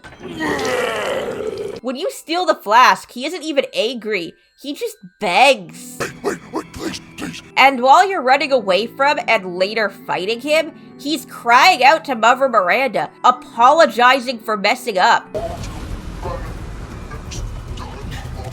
As much as I don't feel like Lady D should have been the first lord you take out, I do understand that there is a progression happening here. First, you have Lady D, who is just a big ball of rage, but she's basically only angry at Ethan. As much as she may resent the ceremony being more important than she is, she does also defend it with her dying breath. Rose is our only hope. We won't hand her over to the likes of you. Then you have Donna, who, if we're interpreting this line correctly, was probably resentful about the ceremony. And then Moreau, who was absolutely resentful about the ceremony. It terrified him, and he showed that terror with nearly every line he had. Help me!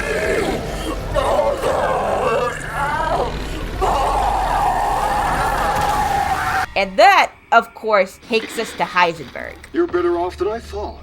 the most bitter and resentful of them all. But for entirely different reasons than the other three. You're the last asshole in my way, aren't you? After we kill Moreau, his TV suddenly blinks to life. Heisenberg has been keeping an eye on us the entire time and is impressed by what he's seen. He makes us an offer that he'll leave the last flask in the stronghold, and if we can get it, he'll help us defeat Mother Miranda. Go there and get my flask.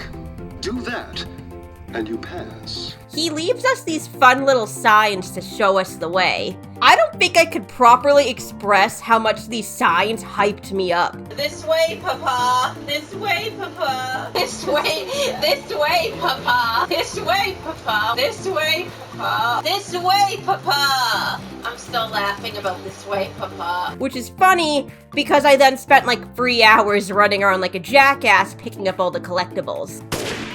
You know, for all the talk I saw on Twitter about the game being too linear and not open enough, man, like, I don't know, this is way more open than I thought it would be. I hopped in a boat and motored my ass down the river to a cave full of wiggle plants, which I then attempted to bomb. It did not work. Oh my god! The light just shows more of them. I then tried to get into the chapel where my beloved's body lay. She's in here! Let me in! You bastards! Open the door! Don't do it, don't wait. It didn't work either. I then walked all the way back to Moreau's section of the map to do this little ball game and hunt some chickens and jump on the roof and look for jewels. Like, there is a ridiculous amount of side stuff to do, and the game encourages it. The Duke makes you meals if you bring him enough meat. Here it is. Please, join me. And they raise your stats. So absolutely, go fist fight the goats. It's super worth it. And the rewards for traveling way out of your way are usually pretty good too. Sometimes it's treasure, sometimes it's lore. Boy, Ethan sure is worried about saving his daughter in time. Love that he's taking some time off to go tomb raiding. But that's not to say that the game isn't linear. If there is a direction the game wants you to go in or a scene it needs you to trigger, you literally don't have any choice. Even if it means all the doors around you are inexplicably locked. My favorite is that once you give Donna your photograph, the path behind you is just suddenly blocked by a tree. It makes sense in context, you are hallucinating at this point, but yeah, they just put up a tree to stop you. Or how once you're done with an area, it's closed off. I mentioned earlier that there were multiple items and rooms in the castle I missed. Nope, couldn't go back, the drawbridge is up now, sorry. Or after I killed Donna, I forgot to pick up ANG. Mostly because I wanted out of that house. I thought it wasn't gonna open. I thought I was gonna have a fucking heart attack. And then I tried to go back, but couldn't. You want to go back? Yeah. Why are you going back? I wanted to see if I could. No. We can't go back to the baby. Yeah, you can't. So I ended up going back to an old save file and did the house again, which was annoying, but I get it. This is an area they have to load in. Like, obviously they have all these insanely long elevator rides in and out of the areas so that they can load everything in. Except for the castle. The transition into the castle is seamless. How did they do that?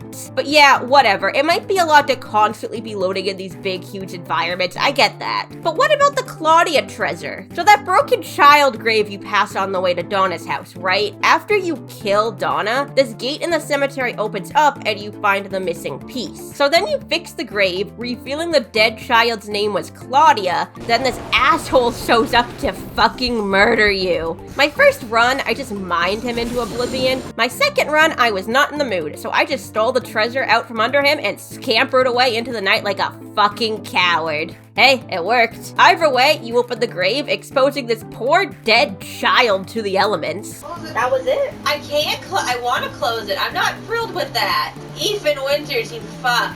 And steal the golden cup she was buried with. But that one time I went back to an old save file to do the Beneviento house again, I was just like, nah, you know, I already did the Claudia thing in the last save file. It's fine, I'll do it a little later. And then the game locked the gate again and I lost access to this entire side quest. Wait, but wasn't this unlocked before?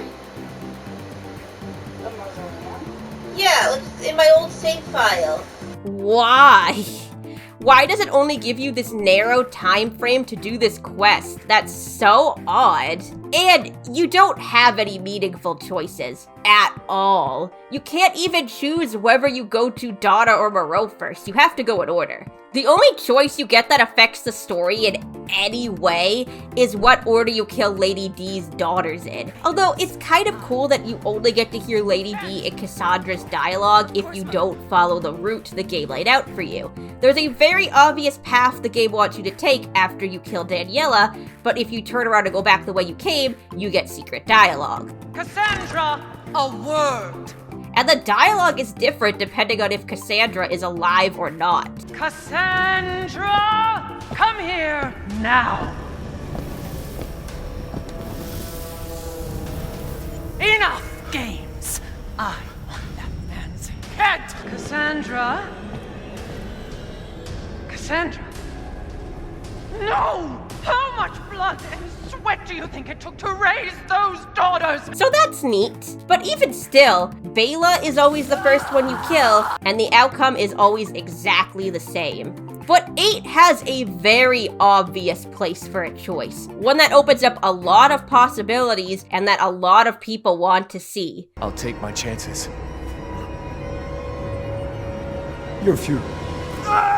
Let's get some context here. First of all, Heisenberg. Heisenberg is great. The fact that he stands out at all says a lot to the talent behind the character, because visually, he doesn't really compare to the Everlords. Not that his design is bad, I love his little circle glasses, and actually the fact that the actors could put on just 1 or 2 accessories and you could instantly tell who they're dressed up as is really, really good character design. But all the Everlords have a thing about them, like creepy doll, blobfish, 10-foot-tall love of my life. In comparison, Heisenberg is just a dude with metal bending and a big hammer. But his personality is the thing that makes him stand out. He's a showman. Lycans and gentlemen. A joker, a wisecracker. Nothing like fresh American ground beef.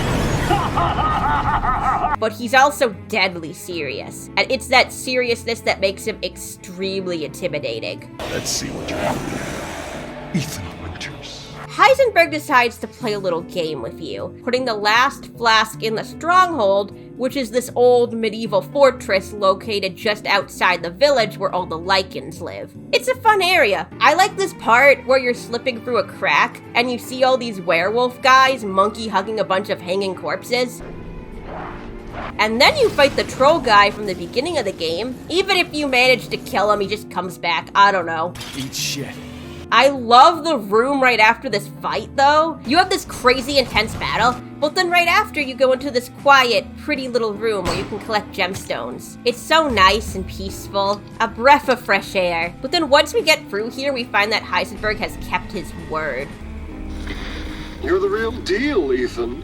Well done. He tells us to put all the flasks in the altar and go into his factory so we can talk. What we end up with is Heisenberg dangling Ethan over a vent with a monster just on the other side, trying to convince him to help take down Mother Miranda. You and me, Ethan. Together, we can go save Rose, and then we can use her to grind Mirander into paste. He reveals that he actually hates Mother Miranda, that he was mutated and adopted against his will. I don't want to be a part of Miranda's family. Neither did I, but here we are. And that he sees the Everlords as nothing but freaks of nature who shouldn't exist. Lady, supersized bitch. Ugly ass psycho doll. An emeronic freak. Actually, he's a little like Lady Dimitrescu, and that he clearly sees himself as better than his siblings, but whereas Lady Dimitrescu just thinks herself better by blood and family name, Heisenberg sees them all as brainwashed sheep who mindlessly follow Mother Miranda while he's the only one who sees and understands her true nature. I'm not like my siblings. I want nothing more than to be free of that bitch. Also, Lady D was right about him during the Four Lords meeting. Heisenberg is but a child, and his devotion to you is questionable. And he wants to use whatever weird powers Rose has to take out Mother Miranda once and for all. And that is where Ethan draws the line. He refuses to use his daughter as a weapon. My daughter is not a weapon. Fuck you! and Heisenberg just kinda shrugs and drops him into the hole to be fucked all the way up by little baby Sturm. And I was. But then I actually managed to escape, and woohoo, now we're loose in Heisenberg's factory, trying to get up to the top floor before Heisenberg or Mother Miranda have a chance to do anything to Rose. So, Heisenberg's factory is, unfortunately, my least favorite area in the game. And that's not a knock on the area. Some of the imagery in here is stunning, and some of the creatures you fight are really, really cool. Like Sturm, Johnny Drill Hands, but wow, I got lost in here. I don't know. I can't do this area. I can't. No, I've just been going around in circles. I don't know where the fuck I'm going. This wasn't really the game's fault. I got lost walking in a straight line. If I get over here, it's the freaking truck. I don't think it is. It is. Is it? Yeah. Oh, shit. How did I do that? Multiple times. It happened multiple times. Did I just go in a circle? Fucking hell. The game is laid out pretty well, in my opinion at least, and they make heavy use of yellow in order to lead you from place to place and show you what you can interact with. To the point that it's just painfully unsubtle, but it is helpful when you're wandering around lost, unsure what to do next. And there are actually a couple times I thought they did something kind of clever with it. So when you're going into the castle, there's this yellow wire leading down into the water, and there's absolutely nothing you can do there. But it teaches you that you can go into the water, so later, if you think to come back, there's fish in the water now, and you know that you could go in and get them. And then when you go into Donna's house, she has a basket with yarn on this little table, and then during the boss fight, the basket is tipped over and the yellow yarn is spilled onto the stairs, pointing you to where Angie is hiding. And Heisenberg's factory is no different. Hell, the only way I'm able to navigate this pile of junk is the splashes of yellow on the metal that I can climb onto. But I don't know, I can't help but feel like the layout of Heisenberg's basement was a little confusing. Heisenberg, what the fuck are you doing to me? What is this psychological mind games? I mean, once I finally got out of the basement and started exploring the other floors, I didn't get lost a single time until I had to go back into the basement to use the casting mold. Then I got lost immediately. I think it's because a few rooms in the basement have like 3 or 4 doors leading out of them. So if you're not paying close enough attention to how you got in there, it's super easy to just wander out in the complete wrong direction. Whereas the upper floors are extremely straightforward with one clear direction you need to go. And yeah, to be fair, I got lost in the other locations too. I got lost in the castle and in the village, but I also vibed with the castle and the village. I liked their aesthetic. I didn't so much like the aesthetic of the factory. I was really endeared to the whole fairy tale, folklore, hiding a science fiction underbelly thing that the rest of the game had up to this point. But this area is just straight up science fiction. It's all metal and machines and blinking lights and long, dark, rusty corridors, and I just didn't vibe with it as much as the other locations. That being said, I do get that this was a purposeful decision, and I get that it says a lot about who Heisenberg is as a character. Heisenberg is the rebel. But I've got a rebellion. He's a scientist just like Mother Miranda, but he has no interest in her brand of science. We found out in Moreau's area that Mother Miranda has been having her adopted children experiment on the villagers using this lumpy gunk stuff known as Kadu, and that she gives them property in order to do so. And Heisenberg doesn't appear to be any different in this regard. He's been given the factory to do Kadu experiments, and he does just that. Excellent. Kadu has begun adhering to the nervous system. But he adds his own twist. First of all, he seems to be primarily using corpses. The subject is Oscar the stable boy, 20 years old. He fell down the well while drunk. Body is in good condition. Which differs from Lady D and Moreau, who were experimenting on living people. And this is interesting. Heisenberg was experimented on against his will and hates what it turned him into. I'm being forced to serve her. Can you even understand that human age? Although he clearly doesn't mind killing, maybe inflicting his own fate onto other people might be a step too far for him. Plus, using corpses pretty much assures that his experiments could never be useful to Miranda, since she never used a zombie as a vessel for her child. This is how he fits into the whole fairy tale folklore idea. He is a Victor Frankenstein sort, bringing corpses back to life to fulfill his own twisted ends. And while he is doing her bidding by experimenting with the Cadu, he's adding technology to the subjects and turning them into weapons to be used against her. My creation! At last! I'll get that bitch yet. You can even see this in the factory itself. If you look at the architecture, you can see some old ruins up along the sides, along with the water down in the lowest levels. It's like an old sunken temple. Mother Miranda gave Heisenberg a temple in which to do her bidding, and Heisenberg turned it into a factory in which to destroy her. But this isn't to say that Heisenberg is a hero, because no. First of all, he clearly wasn't planning on Rose surviving whatever he was going to do to her. You'll be thrown in the afterlife. And he does give the game up at the very end, revealing that he was going to use Rose's power after he kills Miranda. Rose's power is what? Right after I murder them. So no, he wasn't just planning on using her to get rid of Miranda, he had bigger plans after that. The strong will destroy the weak. That's the way of the world. So it's not as if Heisenberg is completely rejecting Mother Miranda's ideals. No, he's just building his ideals on top of hers, like he built his factory on top of these old ruins. While C is stuck in the past, only planning on using Rose to resurrect her long-lost child, Heisenberg is building towards a future, which is really, really cool and makes him such a compelling character.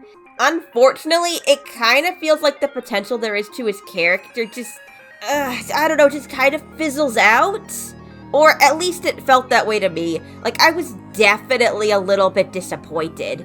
I mean, look at his boss fight. I'm barely moving. Just sitting here spamming him with bullets, occasionally blasting a cannon at him. The game kind of pulls the same thing they did with Lady Dimitrescu the knife. Oh wow, there's this super powerful weapon here that's not purely made out of metal, so Heisenberg can't control it. Metal polymer composite, huh? Time to fight fire with fire. We didn't have to look for it or build it, it's just here. I don't know, wouldn't it be cooler if you just used your regular weapons and maybe you had to time it where you would attack him when he wasn't looking at you, or else he would send your bullets right back at you? I was honestly expecting something kind of clever like that. You can't even really see his design during this battle. Like, look at this. Look how gnarly it is. You do not see this in the game. And there are comments on the video I got this from expressing that they wish that they could see him better in-game. You can't even really see the architecture of the ruins in-game either, and I did look for them. The only reason I know they exist is because of this off-camera video. And for a lot of people too, there is genuine disappointment that you don't have a choice whether or not you want to work with Heisenberg. And I completely understand that. All during his boss fight, I just kept thinking, you guys have the same goal. You both want to stop Mother Miranda from using Rose. Heisenberg was actually on his way to kill Miranda himself when Ethan showed up and stopped him. This'll be my warm-up before I kill that bitch. This whole fight just seems a bit counterproductive. Ethan, just let him kill Miranda, then we can talk about this later. Especially when it turns out Mother Miranda was just sitting back letting Ethan kill Heisenberg for her. With Heisenberg gone, you've lost your lead. What are you going to do? Ethan helped Miranda in this fight. Like, I would 100% get that Ethan does not want Heisenberg using his kid as a bomb. That is super understandable. And Heisenberg didn't do himself any favors by making it clear he considered Rose an object before pitching his idea to Ethan. Don't worry about the kid, Ethan. It'll be fine. Ha! But I don't know, man. Some follow-up questions would go a long way. Together, we can go save Rose, and then we can use her to grind Mirander into paste. My daughter, is not a weapon. Granted, I myself am not super opposed to Ethan's refusal. I do see some significance in it that I'm gonna dive more into later, but most people want there to be a choice. They want to be able to choose whether or not you work with Heisenberg. Heisenberg is kind of a fan favorite, not to the extent of Lady D, of course, but a lot of people do love him, and you barely get to do anything with him. So that there's this very clear, obvious path that they could have put you in to let you interact with him more, and it's not there, is just disappointing to a lot of people. I'll take my chances. You're futile. So yeah, that's Heisenberg. Right before his boss battle is when shit really starts to hit the fan in terms of the story, so let's actually back up a little bit here. So, we finally get to the top of the factory, go to confront Heisenberg, and he immediately tosses us back down.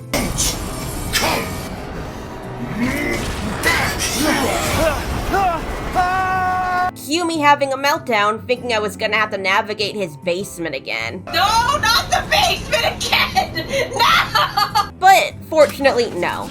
Instead, we find Chris. You found some traces of him scattered around the village, and he appeared for like a minute during Moreau's section. But now he's here, and officially part of the story. And God, my cousins really liked Chris. Chris Redfield. Ooh la la! Oh my god. Especially Joanna. She really fucking loves Chris. I like Chris. I obviously have no place to judge. Do you remember that time that she threw the desk? That was really hot. I wish I was that desk.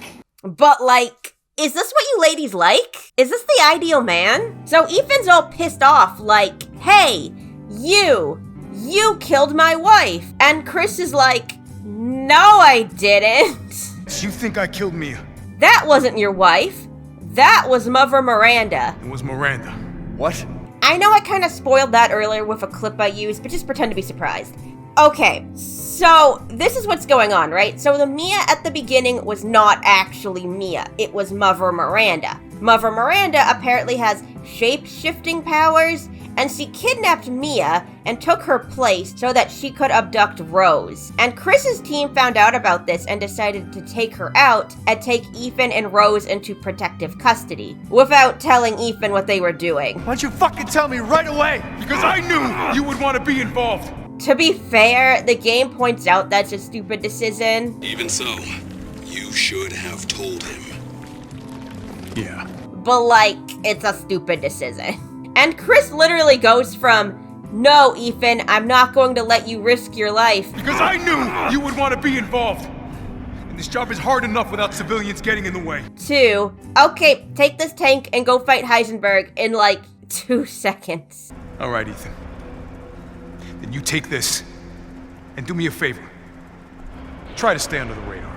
So Ethan goes off and kills Heisenberg, and then Mia appears, but it's not actually Mia. It's Mother Miranda, and she reveals that she was that old lady nudging Ethan along in the beginning, which Joanna called. Kind of. She called that woman being a villain, so I had to hear about it. And then when we played 7, the second she saw Grandma, she said that she is definitely going to turn out to be the main villain again. Do you not see what I see in her? She's the devil. Look at her. Look at her. She's just looking at us. She's cute. And I was pissed, because I had the end spoiled for me, so I knew she was right. You're definitely crazy that the grandma's got something to do with this. Yeah, for sure. You're definitely crazy.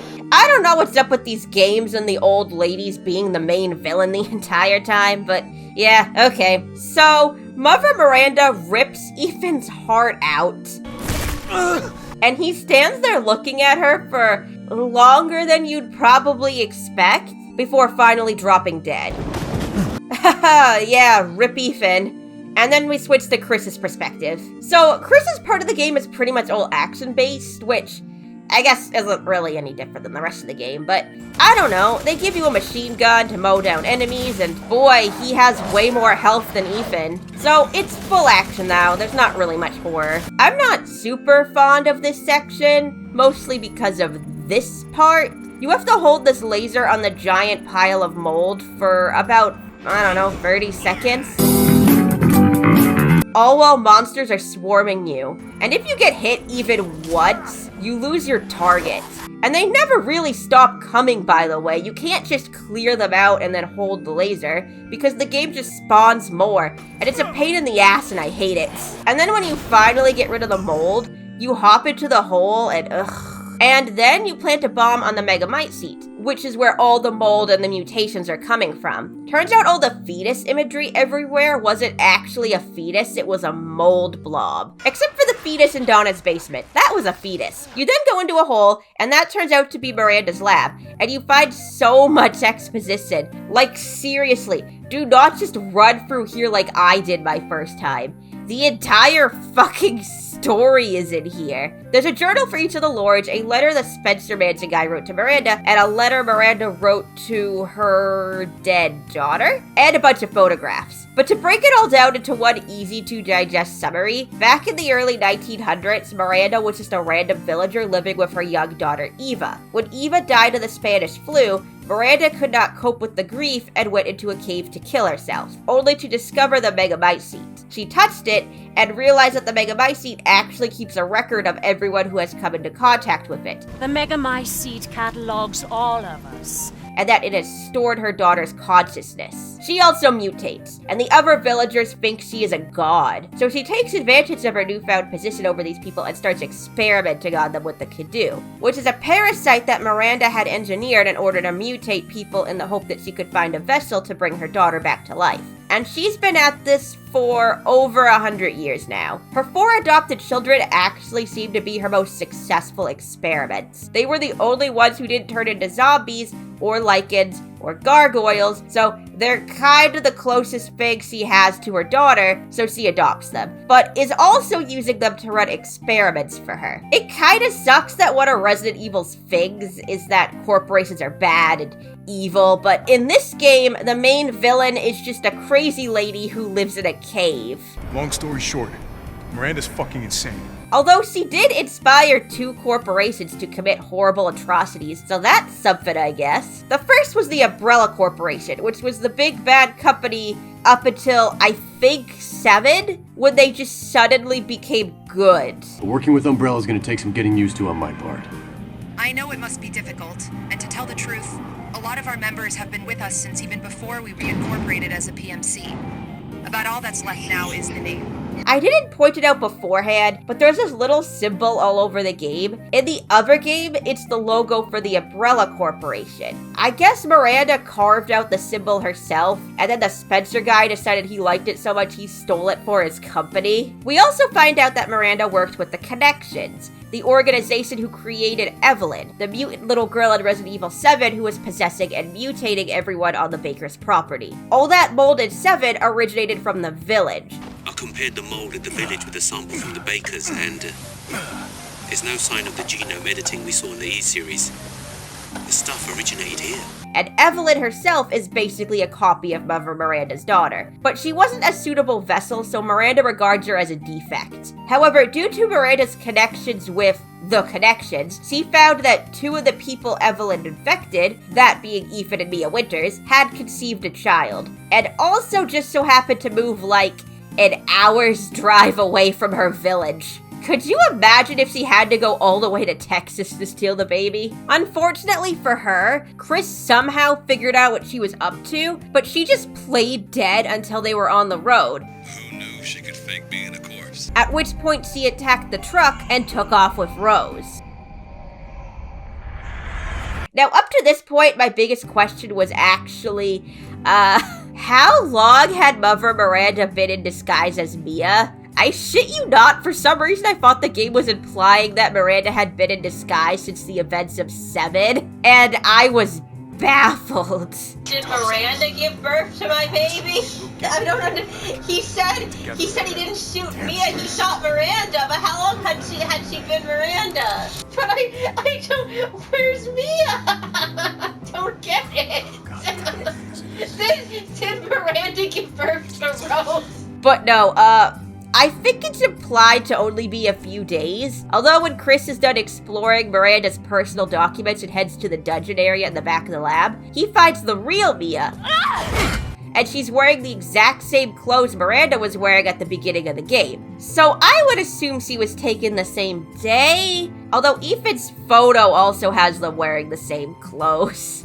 I don't know. But regardless, woo, Mia's alive! She's a bit traumatized and confused, and when Chris tells her that Ethan is dead, she actually starts denying it. No! You're wrong. I tried to keep this a secret, but... you don't understand how special he is. And then all of a sudden, we're back in Ethan's POV. Cue me laughing hysterically. His fingers grew back on his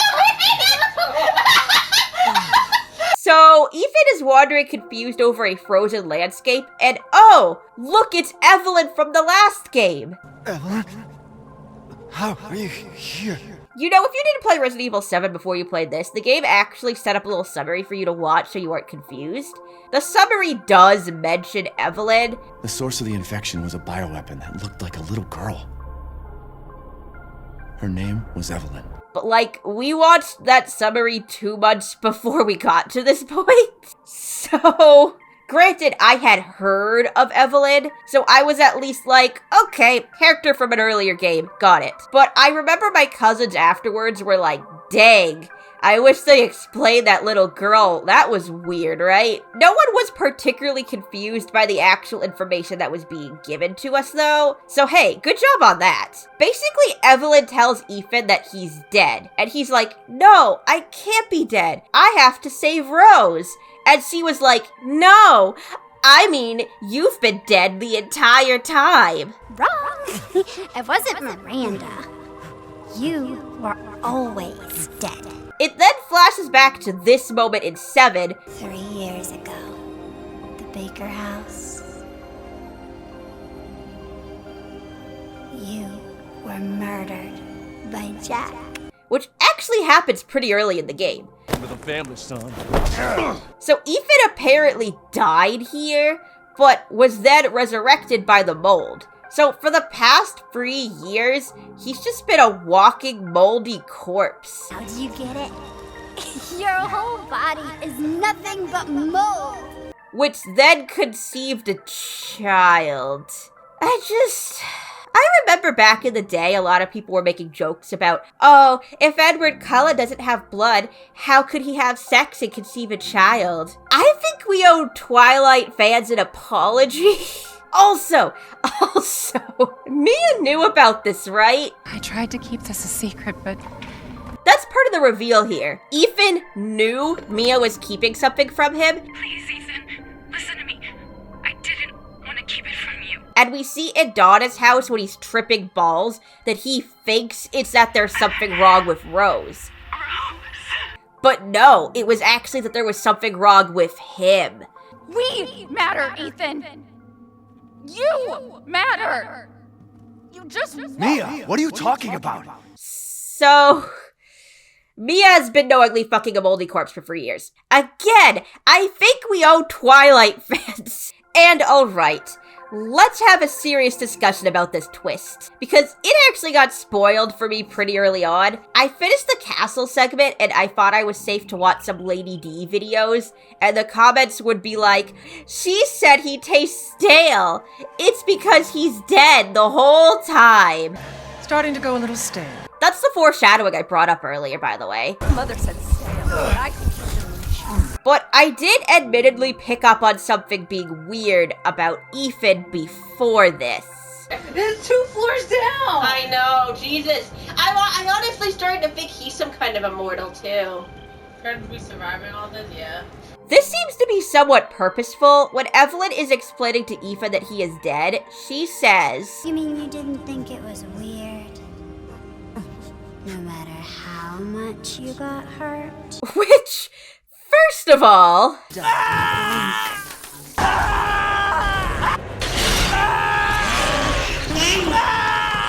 But second, this is a video game. Like, I don't mean that in a shitty, oh, logic doesn't apply kind of way. I just mean that in order for a game to be playable, you do have to make some concessions from the real world.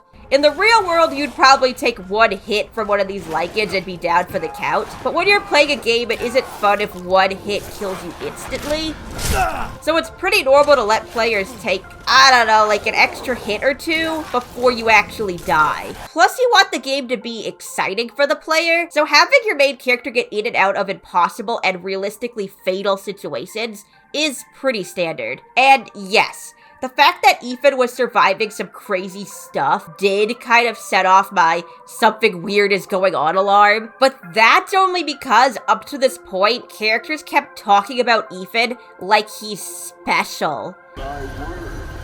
You truly are as strong as they say. Who's they? What is going on? Which I thought was so weird. Like, I guess looking back, someone who played 7 might think that they were referring to all the stuff he survived back in Louisiana. Something Heisenberg later reveals he knows about. But I suppose you survived worse back in America, hmm? But even then, they say it a lot. It's you, the child's father. Let's see what you're doing. Ethan Winters. My word. You truly are as strong as they say. Anyone who is anyone has heard of the likes of you. Let's see how special you are. It almost seems kind of meta the way they present it. Like, oh, isn't it kind of odd that all these villagers died so quickly and easily, but you, the player character, are surviving? Can your old man walk? No. One of the monsters cut him.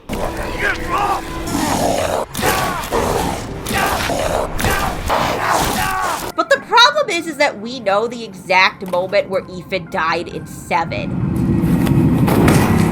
And before that happens, Mia throws Ethan up some stairs, through a wall, batters him with a chainsaw, and stabs through his hand completely, which he is able to heal immediately. He also falls down 2 ladders, one from a pretty considerable height, with no injury.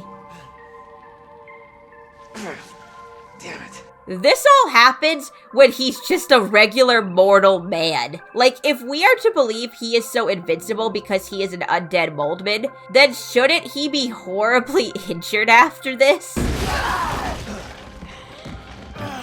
be like if they revealed that Clancy had a third arm growing out of his chest, because literally, how is he holding a camera through all this? You know what's funny? Is my shadow's not holding a camera. Like, yeah, it's dumb, but it doesn't break my immersion, so who cares? Don't get me wrong, though. I am all for the Ethan Winters being dead the whole time twist. Like, fuck Ethan. Not like Mia did, though. And I can make jokes all I like, but they did do a really good job setting it up. It definitely feels like it fits within the story. There are lines that take on a whole new meaning on a second playthrough. I almost died up at that castle. Tell me, what is going on around here? How can a man be almost dead? That's a question for the wise. And that is really, really cool. In this age of storytelling only being about shock value and nothing else, it's really, really refreshing to see a huge plot twist properly set up to the extent that you can figure it out for yourself. And I've seen people say that they might have had this twist planned out all the way back when 7 came out. When Jack stomps on Ethan's head, it makes a similar sound to the sting that plays when you die.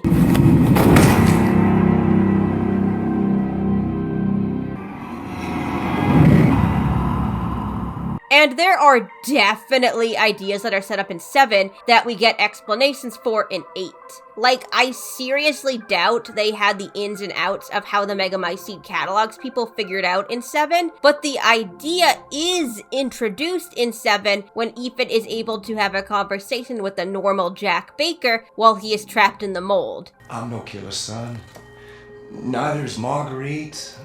No, my boy Lucas. A musical beat being similar to another musical beat might be a bit of a stretch, though. I mean, that could very easily just be a way to reuse assets. But even if it's just a coincidence, it's one that fits in there super, super well. And Ethan canonically being dead throughout most of 7 actually adds a new meaning to certain aspects of the game, such as what Zoe says while stapling his hand back on. Come on. Don't you die on us now. You have work to do. And the Aunt Rhody song, which serves as 7's main theme and refers to everybody being dead. Everybody's dead. So, you know what? Good twist. I like this twist. Get wrecked, Ethan. So, Ethan manages to power through the whole heart getting ripped out thing and wakes up in the back of the Duke's wagon. Where am I? My carriage, Ethan. You were having a nightmare. The Duke seems to know exactly what's going on and is currently in the process of taking Ethan to fight Miranda. Take me to Miranda. I assumed as much and am already on the way. When Ethan is very rightly like, what the fuck? Speaking of foolish questions, who or what are you? The Duke just gives him a complete non-answer. Even I can't quite answer that. The Duke is a weird character. I didn't like him at first. He's a little bit sketch, but wow, you get attached to him. He's almost always located in the safe rooms, so not only can you save when you find him, but also nothing can hurt you when you're there. So you start to associate him with safety pretty quickly, and it is so comforting to just turn a corner while running around lost in a complete hellhole. And there he is! Oh, never mind, thank fucking Christ. Plus, you could sell your loot to him and buy all sorts of useful stuff. But he's also the closest thing Ethan has to a friend while he goes on this whole adventure. It's my greatest pleasure to see you return alive. Seems to care about his safety to some extent. But Ethan, are you sure of this? Your body is, well, falling apart. And he helps him out in some not insignificant ways. I'll do you a personal favor.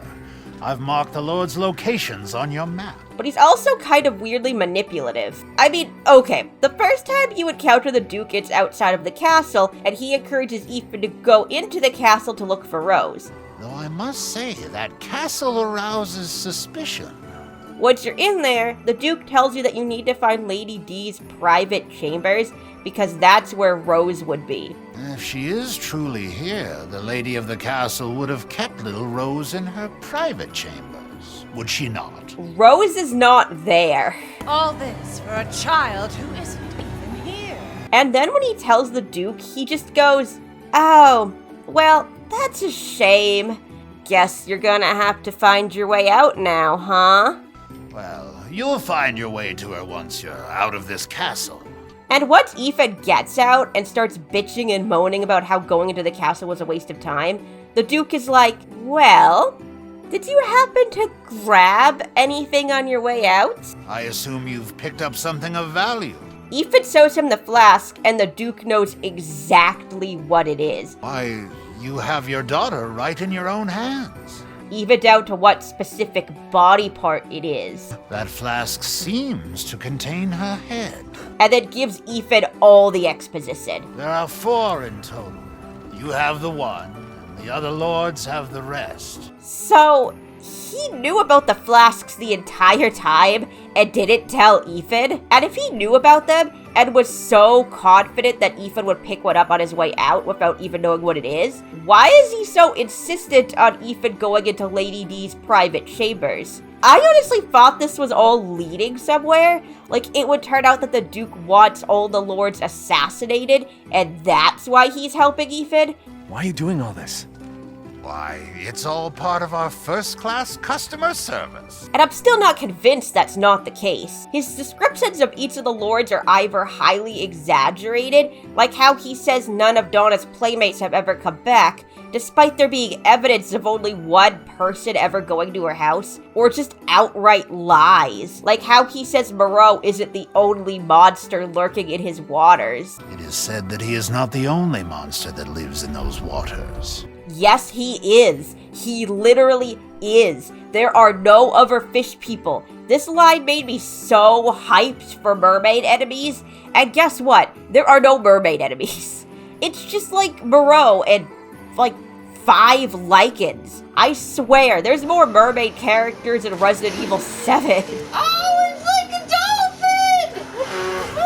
Not to mention the Duke's function in the game isn't just as a merchant. He's literally the thing moving the plot forward in some instances. Ethan didn't know about the flasks or anything about them. If the Duke never told him, he would have never gone after them. And if Duke didn't go to scoop Ethan up from the field outside Heisenberg's factory, there's no way he would have made it to the Miranda fight. It's just weird to have this character who's completely detached from the narrative directing the plot so much for seemingly no reason. It honestly kind of feels like an easy way to move things along. Like, oh, how do we get Ethan into Lady D's room? Have the Duke tell him to go there. How do we have Ethan learn about the flasks? Have the Duke tell him. How do we get Ethan to the final boss fight even though it's on the other side of the village and he's fucking dying? Have the Duke take him. But honestly, I'm not too bothered by this. Having lines where Ethan expresses suspicions about the Duke. Though I must say, that castle arouses suspicion. Yeah, and so do you. And the fact that you can't suit him and he even teases you for trying. Do be careful not to waste your ammunition. Gives him an air of mystique that I think helps to sell it. You don't have to trust my words. But do you have any better options? He's like a weird capitalist trickster god. Duke, why are you here? Where there's coin to be made. And you know what? I am okay with that. Thank you, Duke. I like your horse.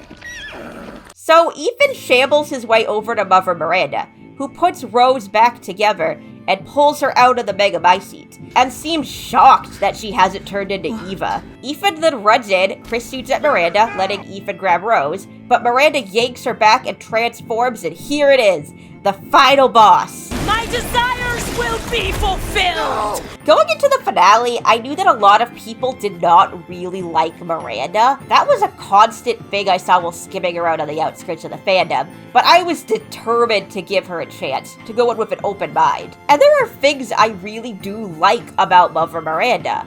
I think her performance is good. I love the way she says, "What?" What? I like how her eye gets all drippy, and I love her design. All her designs, actually. She has quite a few of them, but I find her normal design very interesting. She's very much dressed like a religious figure. A weirdly Christian religious figure, actually. Her outfit heavily resembles the pulpit robes that priests wear, and that thing around her head heavily resembles the halos in Orthodox icons. Plus, all these portraits of Mother Miranda around the village heavily resemble the way the Virgin Mary is usually portrayed in Orthodox imagery. It's kind of hilarious that they use the Christian aesthetic to portray a pagan god. A false pagan god at that. But it's effective visual shorthand. You take one look at her and think, ah, religious figure, cool. Jesus? Or maybe Virgin Mary, I'm not sure. Okay, but wait. So if Miranda is a false god and is defeated by Ethan, who was resurrected, Ethan is Jesus! This is some weird white witch Aslan shit. And I like how she turns into this weird tree spider, and her wings are really big and cool. I actually adore how she twirls around as you're fighting her. Did you know her actress used to be a ballerina? I don't think that's related. It's just a fun fact. However, as soon as she essentially thanked me for killing her false children... You fulfilled your purpose, Mr. Winters. You disposed of my false children and awakened the glorious Megabyte seat. All sympathy I could have had for her dried up. Which is a shame. The four lords are all extremely interesting characters because they have a level of sympathy to them. Donna and Moreau are both tragic figures. Heisenberg is currently in the process of trying to get his life back. Lady Dimitrescu is literally sympathetic because of her reaction to the deaths of her adopted children. What have you done to my daughter? So it's ironic that all sympathy for Mother Miranda disappears for the exact same reason. And Mother Miranda could easily be an extremely interesting character. One thing that is very lightly touched on is the fact that she's been committing atrocities for so long that she's lost any sense of humanity. She's long lost all her humanity. The Megabyte seat saved me from the pits of despair. It granted me this splendid power. Yeah, right! All it's done is drive you nuts! And that has potential for exploration, that Miranda has been making monsters for so long that she has become one herself. But that's not really the direction they go. They don't really go in any kind of direction with her, honestly.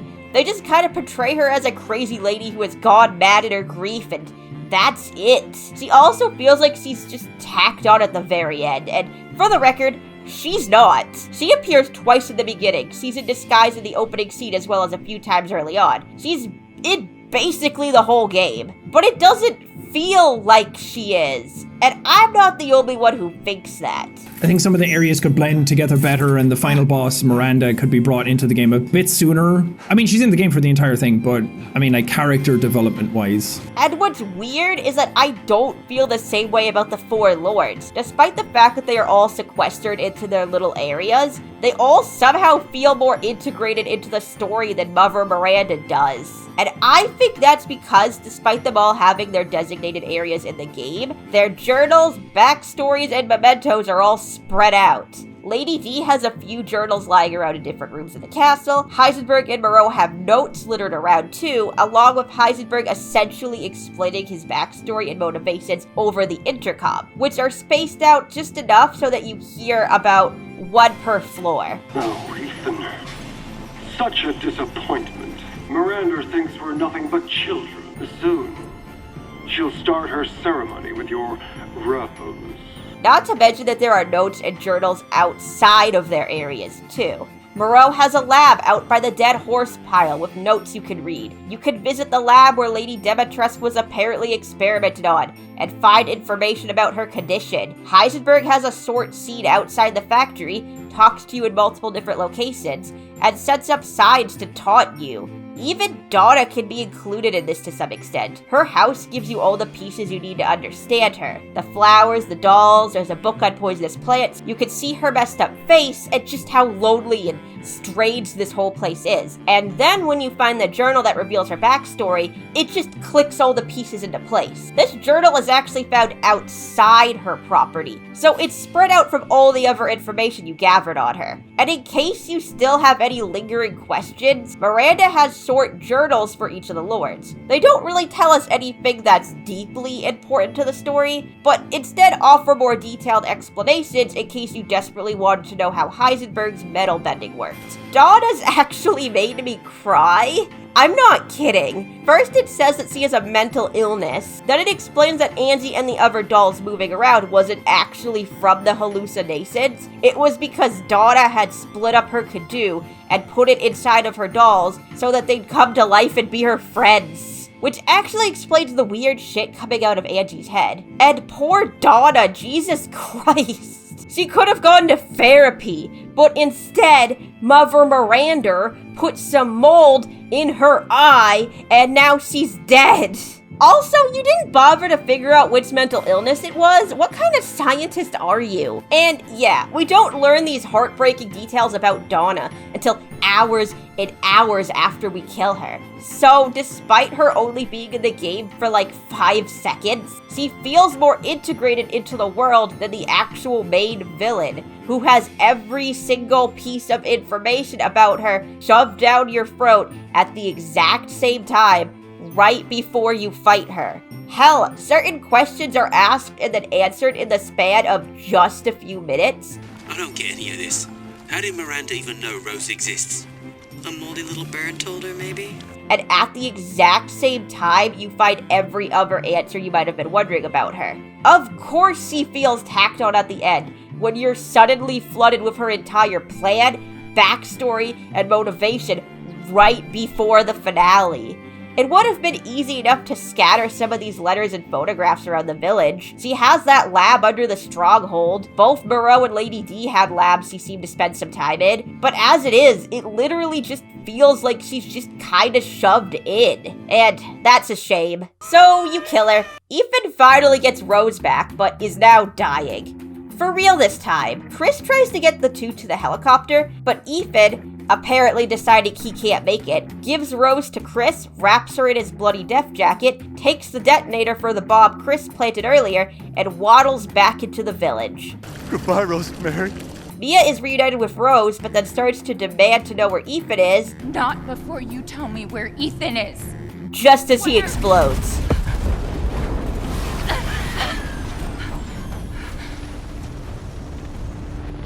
Good riddance. So you've probably caught on by now that I'm not, super fond of Ethan, to put it lightly. I fucking hate Ethan. I can't even believe. He kind of looks cute on the TikTok videos. Fuck him. I hate Ethan. He killed my beloved. How could I not hate him? Fuck you, Ethan! And, I mean, look, it's hard to sympathize with a man who shows up to rescue his kidnapped wife in a button-down shirt and dress shoes. I didn't know he was wearing a white sweater this whole time. Why did he dress so nicely to go save his missing wife? My friend Emily said he was dressed like he was going to a 60 Minutes interview, and wow, does that live in my head rent-free now. Actually, he does a lot of stupid shit in 7. Like how he watches a snuff film in which 2 guys go into a crawl space and find their murdered friend before being attacked themselves. And it's just like, that's a good idea. I should go in there too. Or if you get the ending where Mia dies, Ethan just like tosses her phone out of the helicopter. Goodbye. Like, that is a totally normal and well-adjusted thing to do. Or the way he sees a bra and immediately picks it up and wonders if it belongs to that girl he's been talking to on the phone. What the fuck, Ethan? What the fuck? It's a bra! Maybe it's Zoe's. Like, hey, Ethan, that's fucking weird. But otherwise, I don't mind him too much.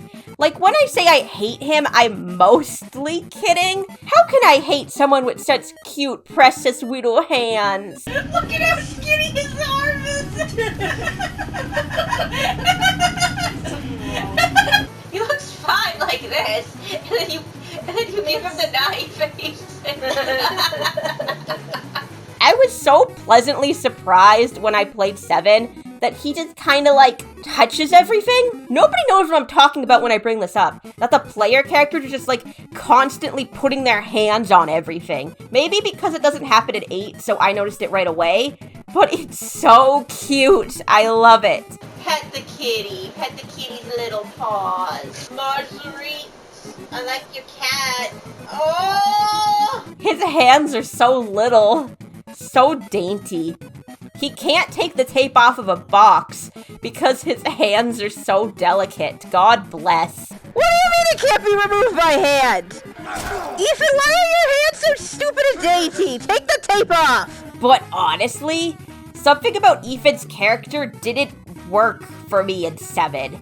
And I think it's the way he reacted to Mia. I honestly didn't buy that he cared about her. I didn't. Like, yeah, he willingly goes through hell to save her, I get that. But, I mean, like, he finds his wife who's been missing for 3 years locked in a basement where he knows people have been killed. And he doesn't freak out, or hug her, or comfort her, or anything. There's no emotion here at all. Mia? Oh, thank God I found you. It's me. It's Ethan. She gets taken again a few minutes later. And there's no panic or grief. Mia? Same thing later on when he thinks that he killed her.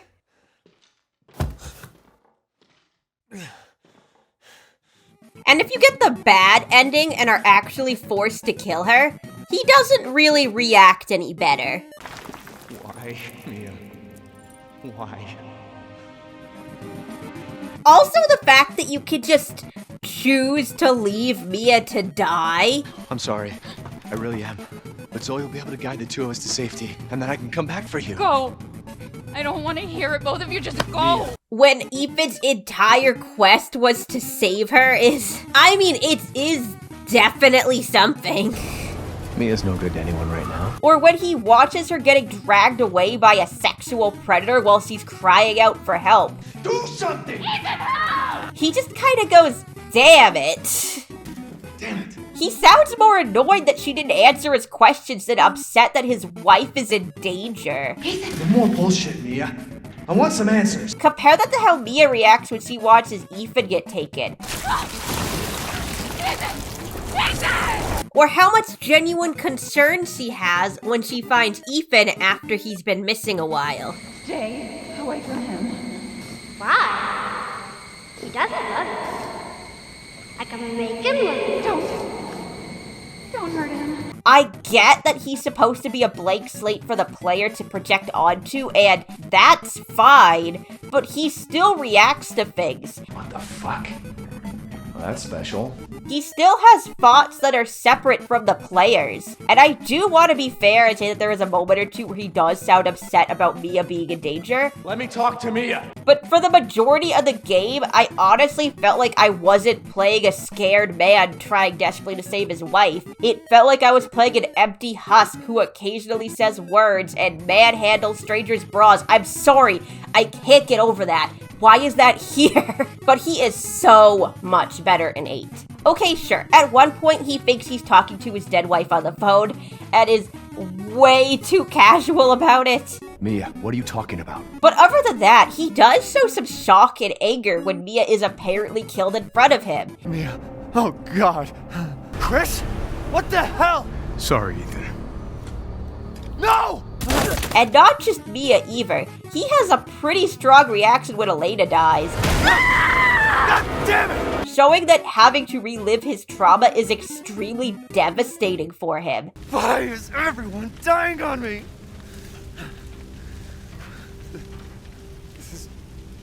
This is just too much. Why the fuck is this happening again? I honestly think this is a stronger reaction than he ever had to anything that happened in 7. And this is about a stranger. And they really bumped him up when it comes to Rose. He's constantly stressed and worried about her, about how he and Mia's experiences might have impacted her health, and that he wants her to have a normal childhood. Rose is fine. We moved here so that she wouldn't have to deal with any of that, remember? And we actually get to see him interact with her before the plot properly starts. We see him playing with her. Well, hi there, little Rose. Being overprotective of her. What is with the creepy story? She's only 6 months old. Dancing around with her. We hear him talk to her with genuine warmth in his voice. Don't you worry. I'll be right downstairs. And every opportunity he has to try to protect her, he takes it. Give Rose to me. Now! Rushing forward to try and save her, both in the beginning of the game, I said get your hands off her! And at the end. In 7, when Ethan thinks he killed Mia, he has literally no reaction. But in 8, when he thinks Rose is dead, he is horrified and grief-stricken. Who could even do this? She can be saved, you know. Saved? From this? Are you insane? He drops her head out of shock, and then reacts in anger when he thinks the Duke is mocking him. You'll pay if I find out this is a lie. Fucking Joker. And yeah, I joked earlier about him apparently not being that concerned about his daughter if he's going to be taking breaks to go fishing. But honestly, that's more of a problem with the game design not lining up with the character's motivations. Because Ethan as a character is super focused on his daughter. Where's Rose? Wait, do those freaks have Rose? Where have they taken Rose? Sometimes Heisenberg will just start monologuing to him about his tragic backstory, and Ethan is just like, shut up, I literally don't care. I don't give a damn about your personal issues. I just want to fix my daughter. I also like this little moment right here, where Ethan has to hand over his photo of Mia and Rose to Donna, and he hesitates and stares at it one last time. Ethan might be a dumbass who took my beloved from me, but at least I believe he loves his daughter, and his death seems somewhat fitting in that regard. After 2 games of putting himself through hell to save his family, it makes sense that he'd crawl out of the afterlife and willingly sacrifice himself for them. I'm not entirely sure why he felt the need to blow himself up, though. The game tries to make it out like Ethan is making a great sacrifice here. He stayed so we could all escape. But what the fuck are you talking about? You already planted the bomb. You had the trigger in your hand. You were going to blow it up when you got far enough away. Keep moving, Ethan. There's a bomb in that thing that'll blow this whole village sky high. Hey, look at me.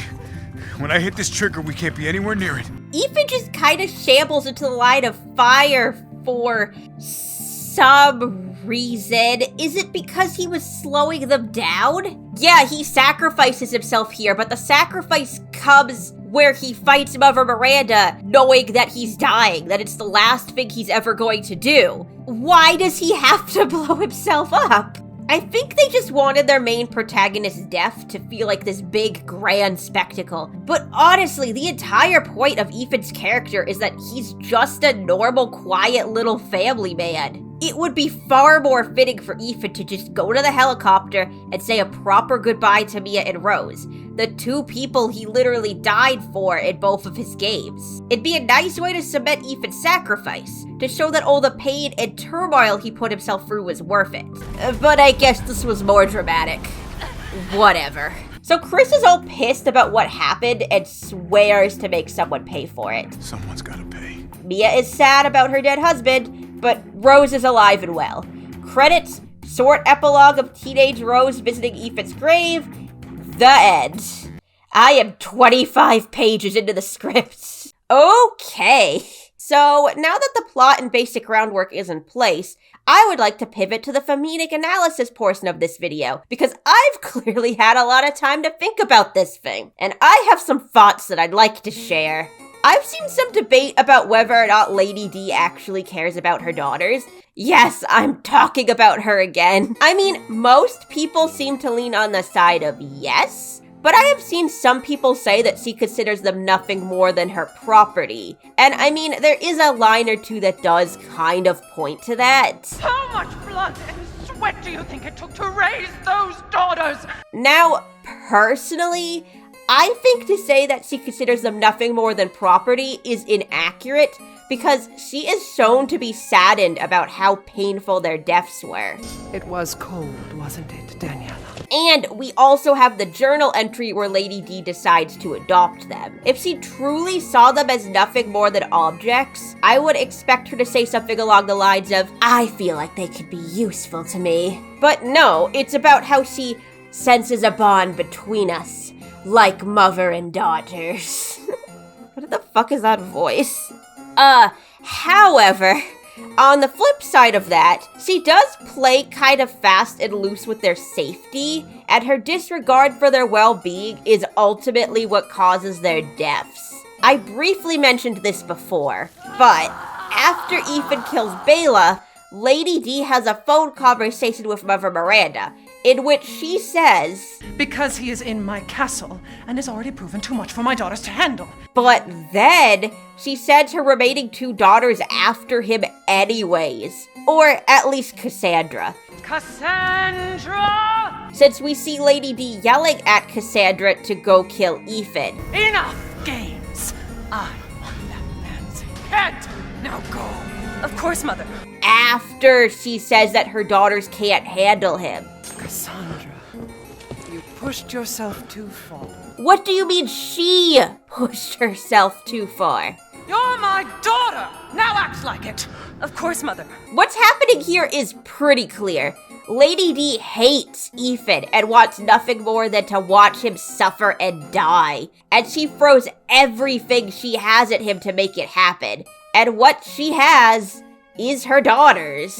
Regardless of if she truly loves them or not, she chooses to use them as weapons, and that kills them. And Mother Miranda, well, it's pretty well established that she is pretty terrible to her adopted children. She was using them for her own means constantly and saw them as completely disposable. Once she realized she was getting her biological child back, she didn't want anything to do with any of the things she was previously nurturing. Curse this ramshackle village!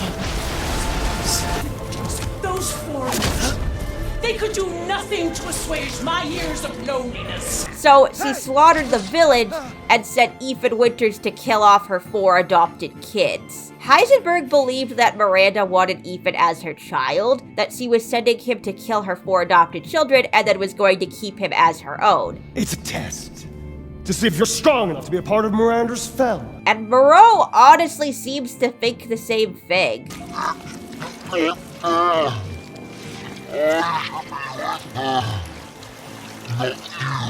But that turns out to not be true, because once Ethan is actually done killing her last child, Miranda just kills him.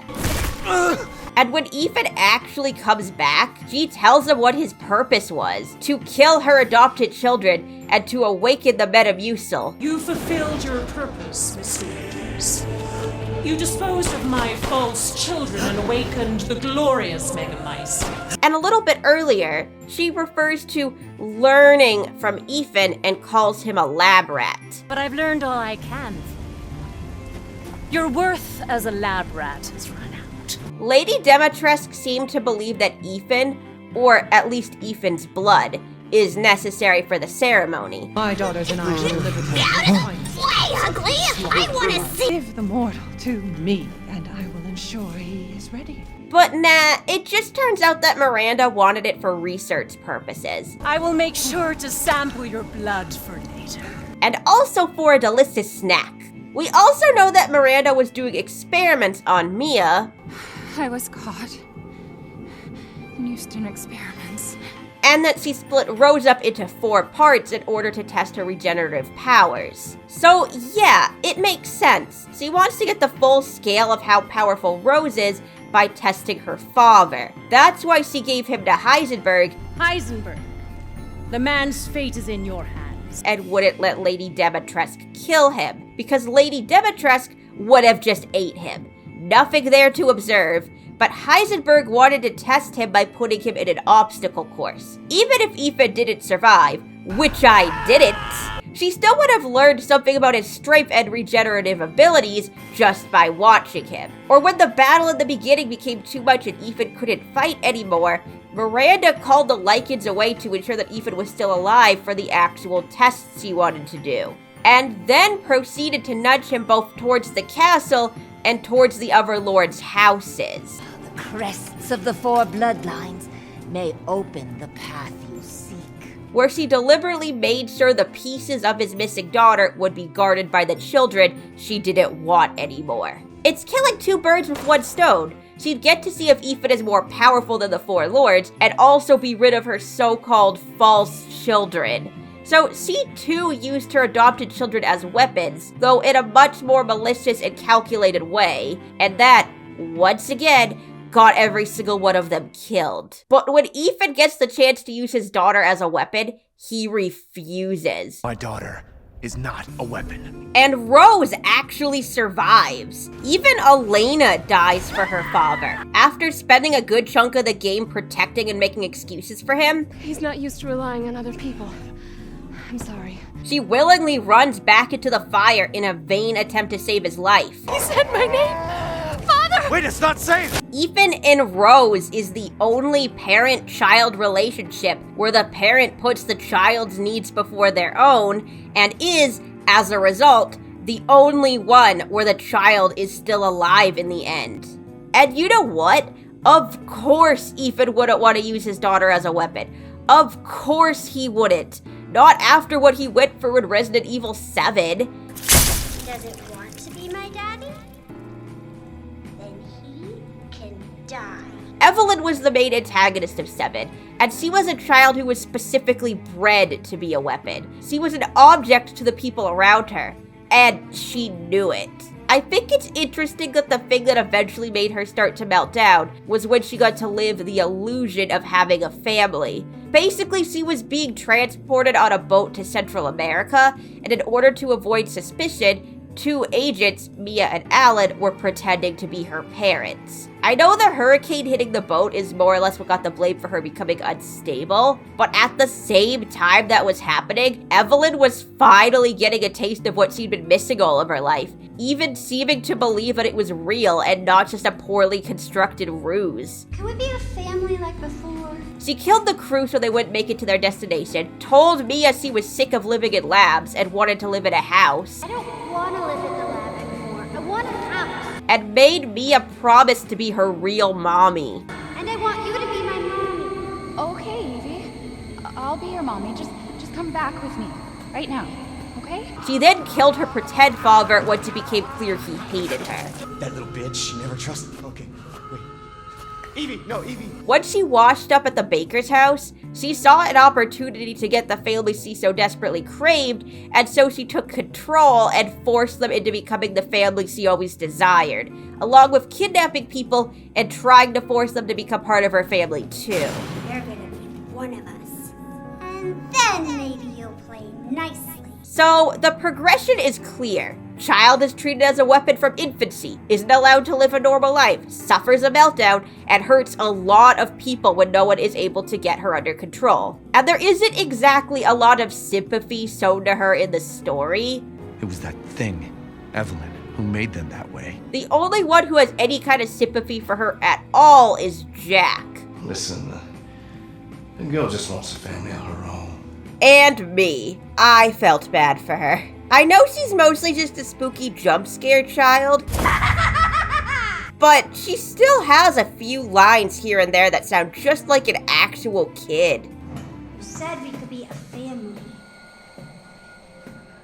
What are you talking about? You said!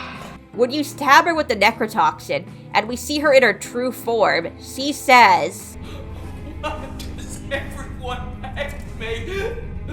The way this line is delivered fucking wrecked me, because it literally sounds like how a kid would say it. And I know it's easy to say, well, obviously, they hate you because you are infecting and killing people, but you need to remember that even before that, she was not loved or cared for by the people around her. This is a child who spent her entire life being experimented on and treated as an object, who was given a fake family that turned out to despise her the entire time, and her attempt to make a family for herself has completely fallen apart, with some members of that family just straight up betraying her. From her point of view, yeah, it must seem like the world just hated her. So all things considered, it kind of makes sense why we don't get a choice in whether or not we work with Heisenberg. Because why would Ethan ever say yes? Ethan was the only one who got to hear Eveline's last lines. Regardless of whether he felt sympathy for Eveline or not, he got to see what being treated as a weapon from infancy did to her,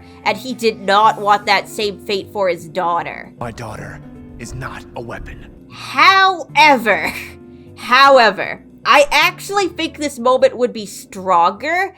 Hell, the whole game would be stronger if it wasn't Ethan rejecting Heisenberg's offer. It should have been Mia. Mia should have been the protagonist of 8. I don't mean that in a haha, fuck Ethan Winters kind of way. I mean that the way that these two narratives progress, Mia would have had much more of a meaningful arc. She was Eveline's handler in 7. She had to pretend to be her mother for a short period of time in order to safely escort her to Central America, which made Eveline want Mia to become her actual mother. And I want you to be my mommy. And Mia went along with it in a vain attempt to get Eveline under control. Okay, Evie. I'll be your mommy. Just come back with me. Right now.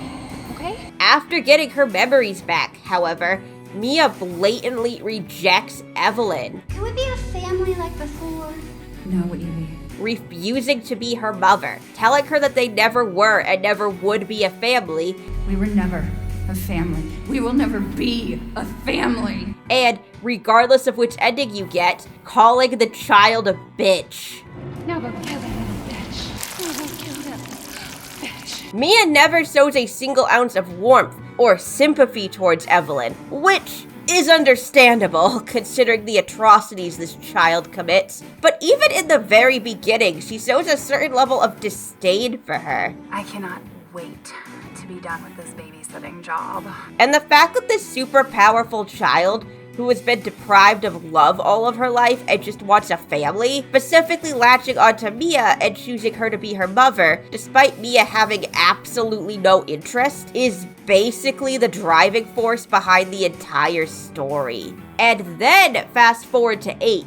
Mia has a daughter of her own. A daughter who was revealed to have the mold in her DNA, just like Eveline, and apparently has some weird freaky mold powers, just like Eveline. Mother Miranda even straight up says that Rose is the better and more complete version of Eveline. Remember Eveline and her power over the mold? Rose is her successor. No, Rose is Eveline's true, complete form. Now, we never get to see Rose's powers for ourselves, aside from the fact that she resists Mother Miranda and even seems to weaken her. My power is leaving me! But it's hinted in the epilogue that Rose has powers similar to Eveline. You're needed, Eveline. And even a similar kind of temper. I can show you things even Chris doesn't know I can do.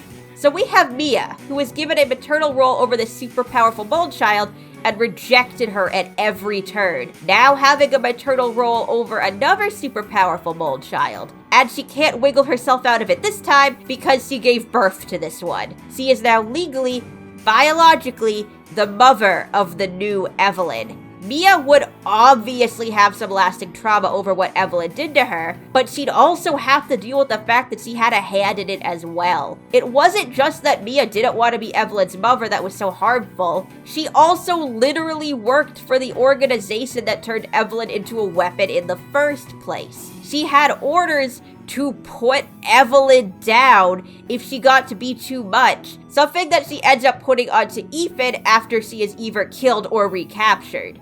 Now go kill that little bitch. Mia didn't just make Eveline sad, she was actively subjugating and dehumanizing her. She was just as guilty as treating her as a weapon as the corporation that created her, and as such is at least partially responsible for the events of 7. All of this is pretty much brushed over. Mia's role in the deaths of the Bakers, Eveline, and all of their victims is never really touched on, but they so easily could have explored it in 8. Could you imagine Mia going into the village to look for her kidnapped daughter, and then having the slow, painful realization that her child is exactly like the child who captured and tortured her for 3 years? Imagine what her reaction would be to bringing a dangerous, mutating person into a kindly stranger's house, causing the deaths of everyone inside for a second time. Or Donna's house with the context of Mia being terrified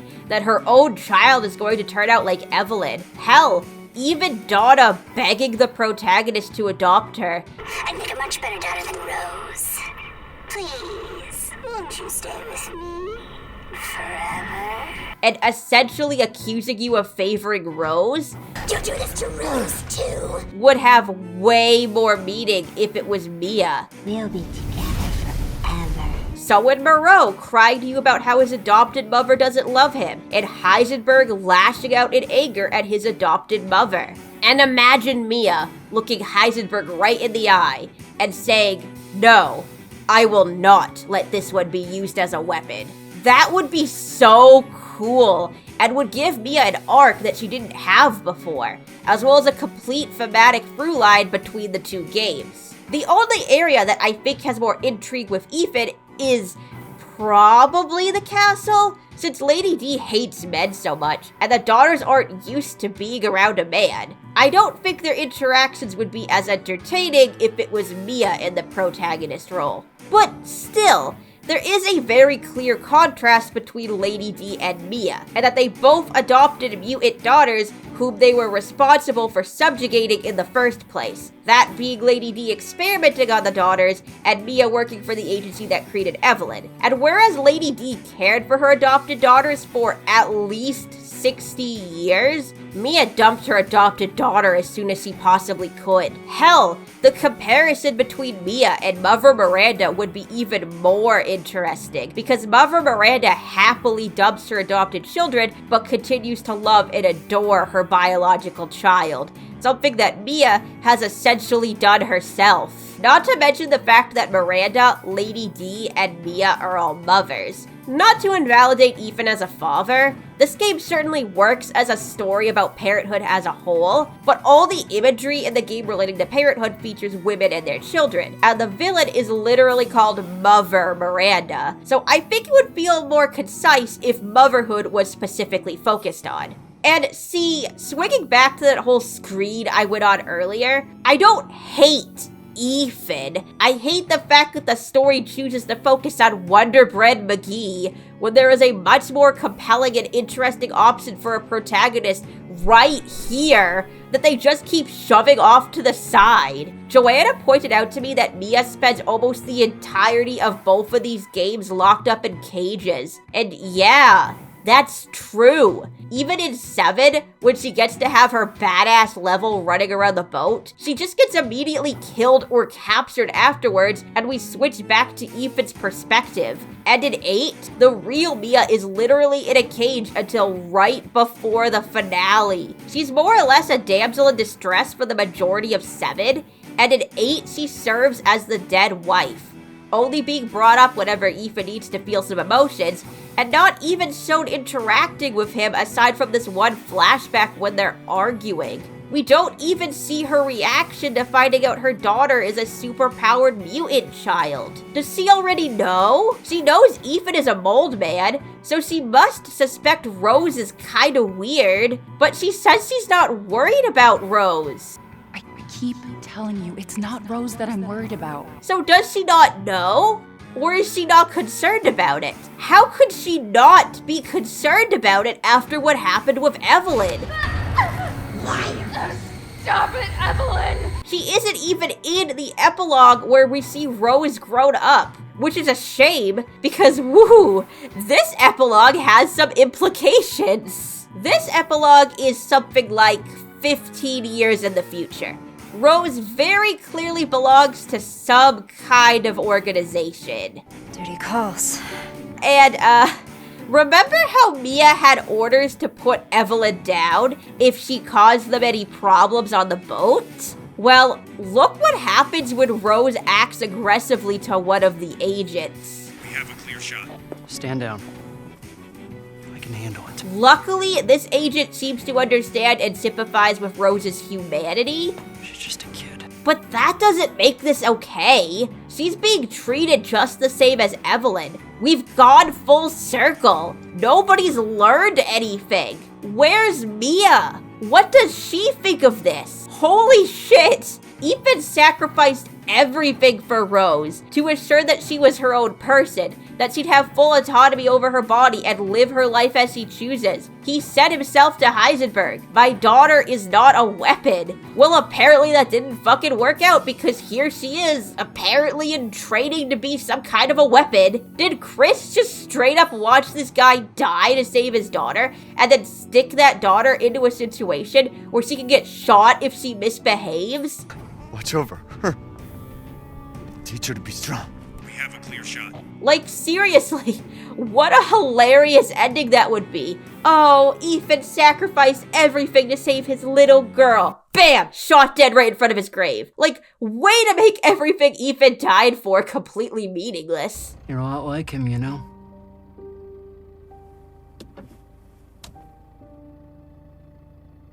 I know. And the way Parenthood is shown in this game is definitely pretty interesting. Aside from Ethan, Mother Miranda is the most prominent parental figure in the story, and she's pretty damn terrible. She has one biological child who has been dead for over 100 years, and 4 children that she's adopted in that time. And she refers to her biological child as her true child. I can't wait to see my true child again. And her adopted children as her false children. You disposed of my false children and awakened the glorious Megamycete. And she fights like hell to get her biological child back. Her 4 adopted children were just the closest that she's come in her experiments to getting a vessel for her daughter, and once she finds a better vessel in the infant Rose, she happily lets all 4 of them die. And see, this is when the discussion on if Lady D actually loved her daughters actually becomes relevant, because she also adopted her children. And if the game portrayed every biological parent-child relationship as loving, but every adopted parent-child relationship as unloving and false, it's almost kind of like the game is saying that the relationship between parent and child isn't valid unless the child is biologically theirs. And I hate that. There is actually an interesting comparison you can make to the characters of Mother Miranda and Lady D, since they both essentially created little makeshift families out of their failed experiments. And whereas Mother Miranda apparently only viewed her adopted children as failures, Lady Dimitrescu felt immediate affection for the mutants she created. Like, this whole journal is a horrific description of 3 girls being eaten alive and transformed into bug people, but then it just ends on the weirdly wholesome note of, "Oh, look at the babies. They're mine now. I already picked out names for them. I'm gonna be their new mommy." Finally someone to nurture. Like a baby. Not like a literal baby, more like a baby in spirit. Mother Miranda did not consider her adopted children to be her real children. That's pretty clear, since when you kill all of them, she refers to them as her false children. You disposed of my false children and awakened the glorious Eveline. However, when you kill all of Lady D's children, she says, "The entire bloodline of House Dimitrescu is done in by the likes of you?" The bloodline. She considers them her blood daughters, despite the fact that they aren't actually related by blood. Not to mention the fact that she's heartbroken and angry when they die. Cassandra?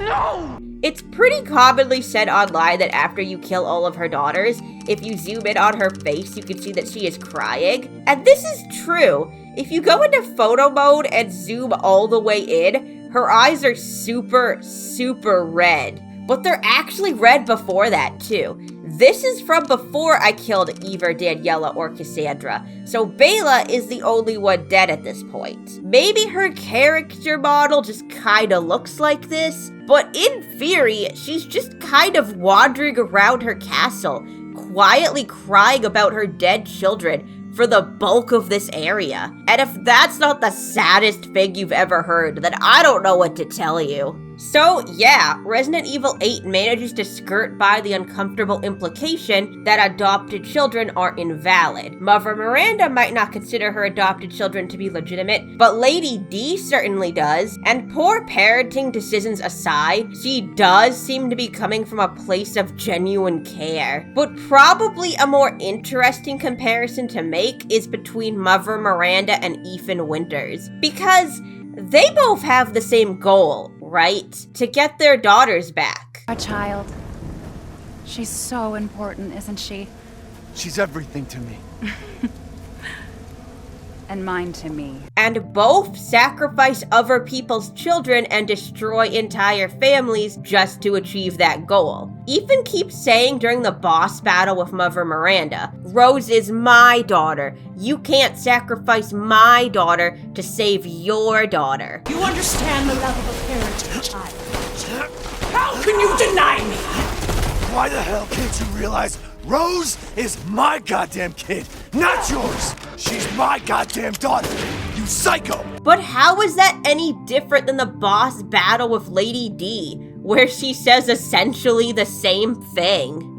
Dare you talk about saving your daughter when you murdered mine!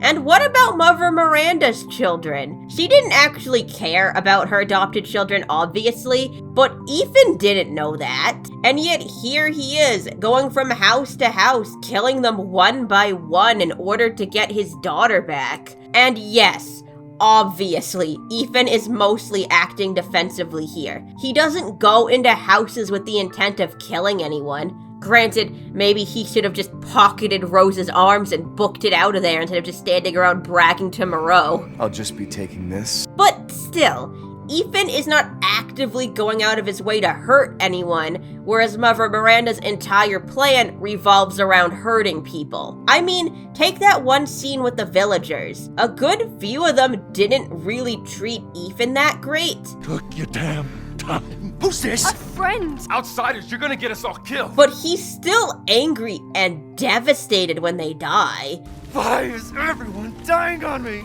And then we walk outside and watch Mother Mirander laugh maniacally as she kills the last of the survivors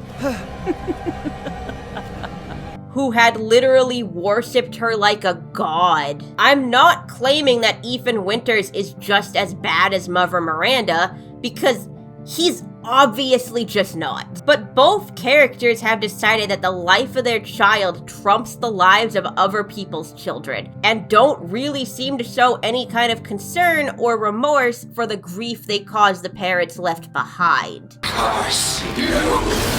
You're the one who's cursed. But there is one interesting difference between the two. Miranda has a line during her boss battle that caught my attention. Why do you interfere?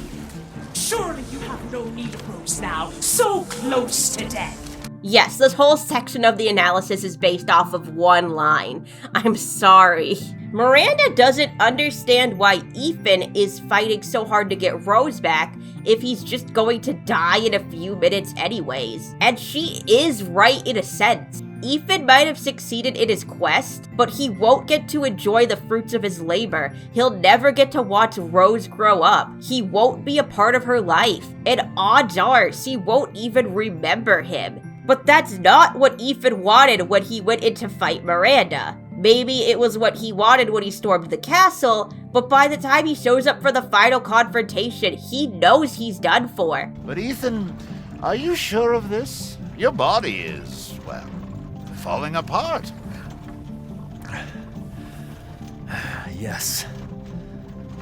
Foolish of me to ask. Saving Rose isn't about him, it's about her. It's not about if he gets to raise her, it's about if she gets to have a life at all. Miranda doesn't understand that. For her, getting her daughter back is about how she feels. The fact that Miranda refers to Ethan as needing Rose says everything. Miranda's whole view on love and parenthood seems to be purely selfish. She references her adoption of her 4 new children as something she did so she'd be less lonely. Those 4, they could do nothing to assuage my years of loneliness. And when it didn't work out, she happily dumped them. Same thing with the village. She kept it around as needed, but once she didn't need it anymore, she had everyone in the village killed. Curse this ramshackle village! Miranda wants Eva back because she needs her. She needs Eva to put an end to her grief, to finally make her happy again. But Ethan doesn't need Rose. Rose needs Ethan. She needs him to defend her because she can't defend herself. Or, I mean, I guess she can a little bit. My power is leaving me! But like, you know what I mean. Ethan didn't crawl out of the goddamn afterlife back into his crumbling body because he wanted Rose all to himself. He did it so that he could assure that Rose would be able to grow up and live a long, full life, even if it's without him. And that's just not something Miranda is able to wrap her mind around. Surely you have no need of Rose now, so close to death. She's my goddamn daughter, you psycho! The story is making a very clear statement here, that Ethan is the better parent because he loves his daughter unconditionally. Ever think the problem might be you, Miranda?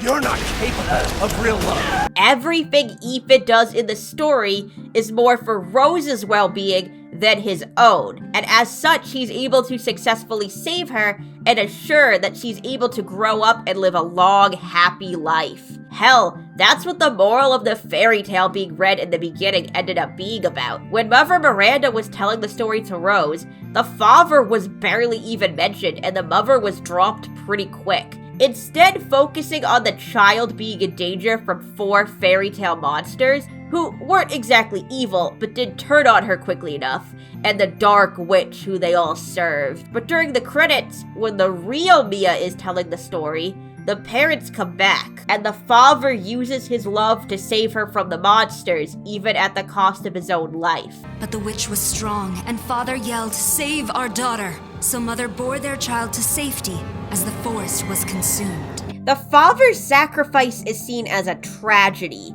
a grim and terrible thing, but ultimately his heroicism and love for his daughter becomes his lasting legacy. Even now, the burnt forest is a grim reminder of father's sacrifice.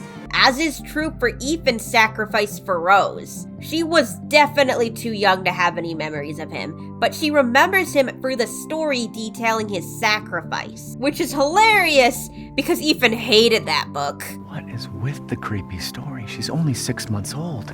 But nonetheless, Rose knows what he did for her, and despite never really ever getting to know him, still loves and values him for it. Sorry I missed last week.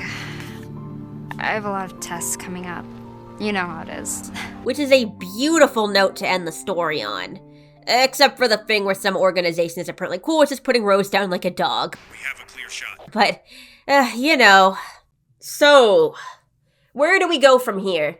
I don't know. They are apparently making Resident Evil 8 DLC, which I can't say I'm surprised. Everyone I know who has played or watched this game wants it, specifically for the Four Lords, who a lot of people feel like didn't get enough time. And I obviously agree with that. I said my piece on Donna and Heisenberg, and I would love more Lady Dimitrescu content. Like, why is that even a question? It actually looks like they weren't even planning on doing any DLC, which is surprising, because 7 had so much DLC. Not even kidding. When you finish 7, instead of getting like, I don't know, like an after credit scene or something, you get a trailer for the DLC.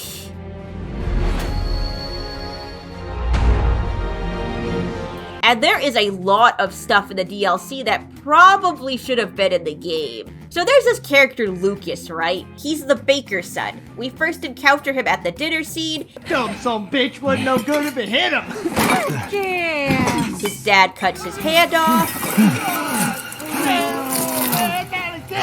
You know, it's a good time. Then as you go around the house, you find multiple notes that implies Lucas has done things to women. Free college girls, they're all rotten. Lucas is a damn idiot. What does that mean? What does that mean?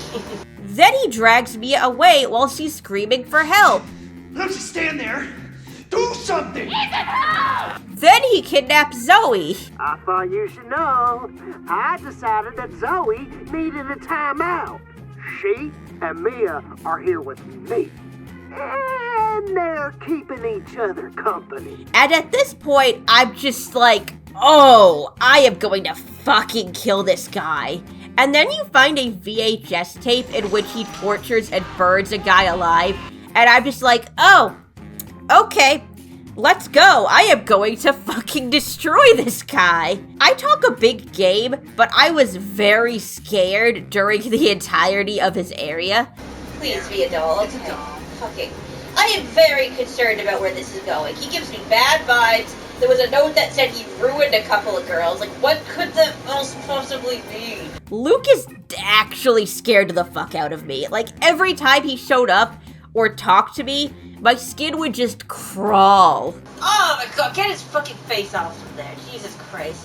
And I mean that as a genuine compliment to the actor. Like, great job with the character. I hate him so much. Have a nice day.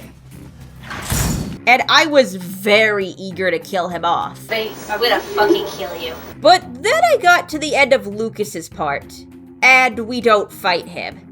We never got to kill Lucas. That was the only thing I wanted! And then I got to the salt mines, where we've been told he ran into. We've had reports he's in the abandoned mine south of the property. So, I mean, maybe this is good news, because this means we're most likely gonna kill him. I really do want to.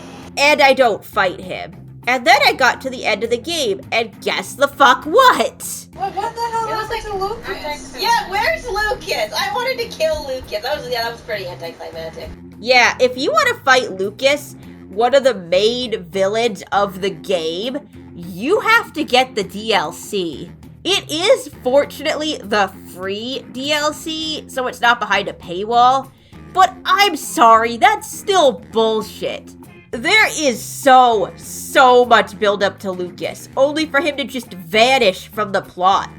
It makes the game feel unfinished, especially since there are two very obvious places where a Lucas fight would fit in perfectly. Or if you get the true canonical ending, where you choose to save Mia and leave Zoe behind. I'll send help. Don't bother. There won't be anyone left to help! You literally end the game not knowing what happened to Zoe. Where's Zoe? Was she still in the house? She was kind of an important side character, and her entire motivation was to escape. We can get out of here. Together. So it would be nice to know what happened to her. Is she dead? Alive? Guess you're gonna have to get her DLC to find out. I hate it. I think it's ridiculous. And even though it sucks that we have to wait a while for more Lady D content, I am so relieved that they created 8 without any DLC in mind. As disappointed as I was in Heisenberg's boss fight, at least he has one. Even if some of the villains were a little lacking in content, we at least get closure on them. We get closure on pretty much everything that is presented in the narrative. It feels like an actual complete game, and that's a huge step up. Also, while we're on the topic, please do not rush the DLC. Please do not force your employees to crunch. I am 100% fine with waiting for it. Like, I am totally cool with that. Okay, cool, thank you. 8 actually has a lot of improvements from 7. I already talked about how Ethan is monumentally better, but Chris is better too. Chris Redfield is a character whose appearance has some fluidity. You know, he's been around a while, and every so often they tweak his design, but apparently his appearance in 7 was so different from what came before that fans actually thought he was an imposter. Like, he was just some guy pretending to be Chris Redfield. Chris is blind. That's not him. Yeah, we did it wrong.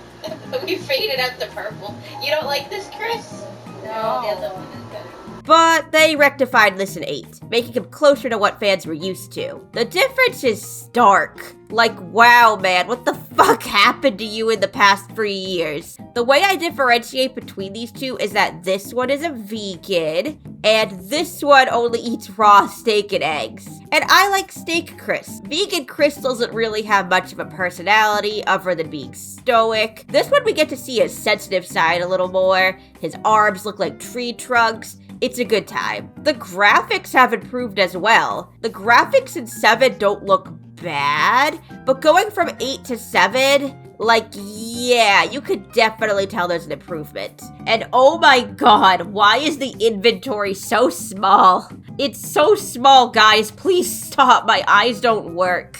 And the inventory management is pretty shit, too. The inventory management in 8 was mildly kind of annoying. My first run, I used my knife whenever possible, leading to a huge amount of my storage being filled up by extra ammo, leading to there being times where I couldn't pick up items and I got really whiny about it. It's fine, it's fine. We already have a lot of handgun ammo anyway, it's fine. I hate leaving shit though. I hate inventory management so much. I hate inventory management so fucking much. But 7? Oh my god. 7 is terrible when it comes to inventory management. You barely get any storage, some things can stack up, but only in groups of 3 or 5, and some items, like the chem fluid, don't stack, which sucks, because trust me, you really need the chem fluid. You can't pick up items unless you have a free inventory slot, even if it's an item you need to progress the plot. I can't pick up the arm. Oh, you need the arm too. I should just be able to pick up a key and progress to the next area without running back to the nearest box, because I have no more inventory slots left, and what if I need to pick something up? Or worse still, I can't pick up the key at all. Oh boy, I'm gonna fucking kill somebody. I think what they were probably going for is that forcing you to limit your supplies will make battles more intense, because you'll only have a certain amount of resources to get you through. But, first of all, you did not have to do that. I am perfectly capable of fucking up my own resources, thank you very much. I just used 2 heals on that. I only have 1 left and I only have 3 bullets left. I'm fucked. But really, it's just obnoxious and ruins the entire flow of the game if I suddenly have to stop, turn around, find my way back to a box, and then find my way back to where I was before finally progressing. Oh boy, a weapon I can't pick up. It's a grenade launcher.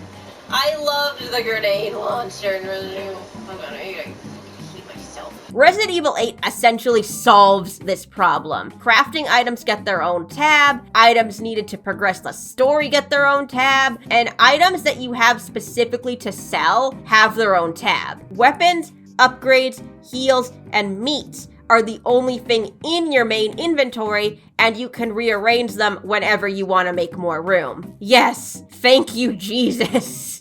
One change that I really like is that enemies actually drop items in 8, which actually makes me want to fight more. Like in 7, I often just felt like I was wasting my ammo on needless skirmishes, and would instead just choose to run away. What if I just go?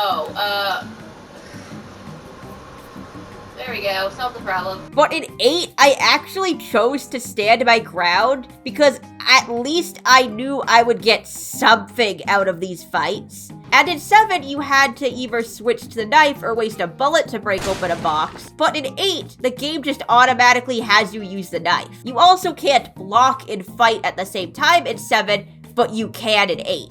I love 7. I do want to make that clear. I had a big stupid grin on my face for both the beginning sequence when Mia is trying to kill you. Is she gonna get some instruments of yes! Woo! And the Marguerite boss fight. This is great. I love this. I like being brutalized by powerful women, apparently. Ethan is such a fucking ingrate. I wish a pretty girl would slice off my hand. But 8 is an overall better experience. And it's really, really cool that the developers apparently looked at all the shortfalls in their game and corrected them the next time around. And it makes me curious about what's coming next. The ending does introduce some questions. It turns out that the organization Chris used to work for is making mutants now, and that's bad because they used to fight people who made mutants, and Chris is fucking pissed. Someone's gotta pay.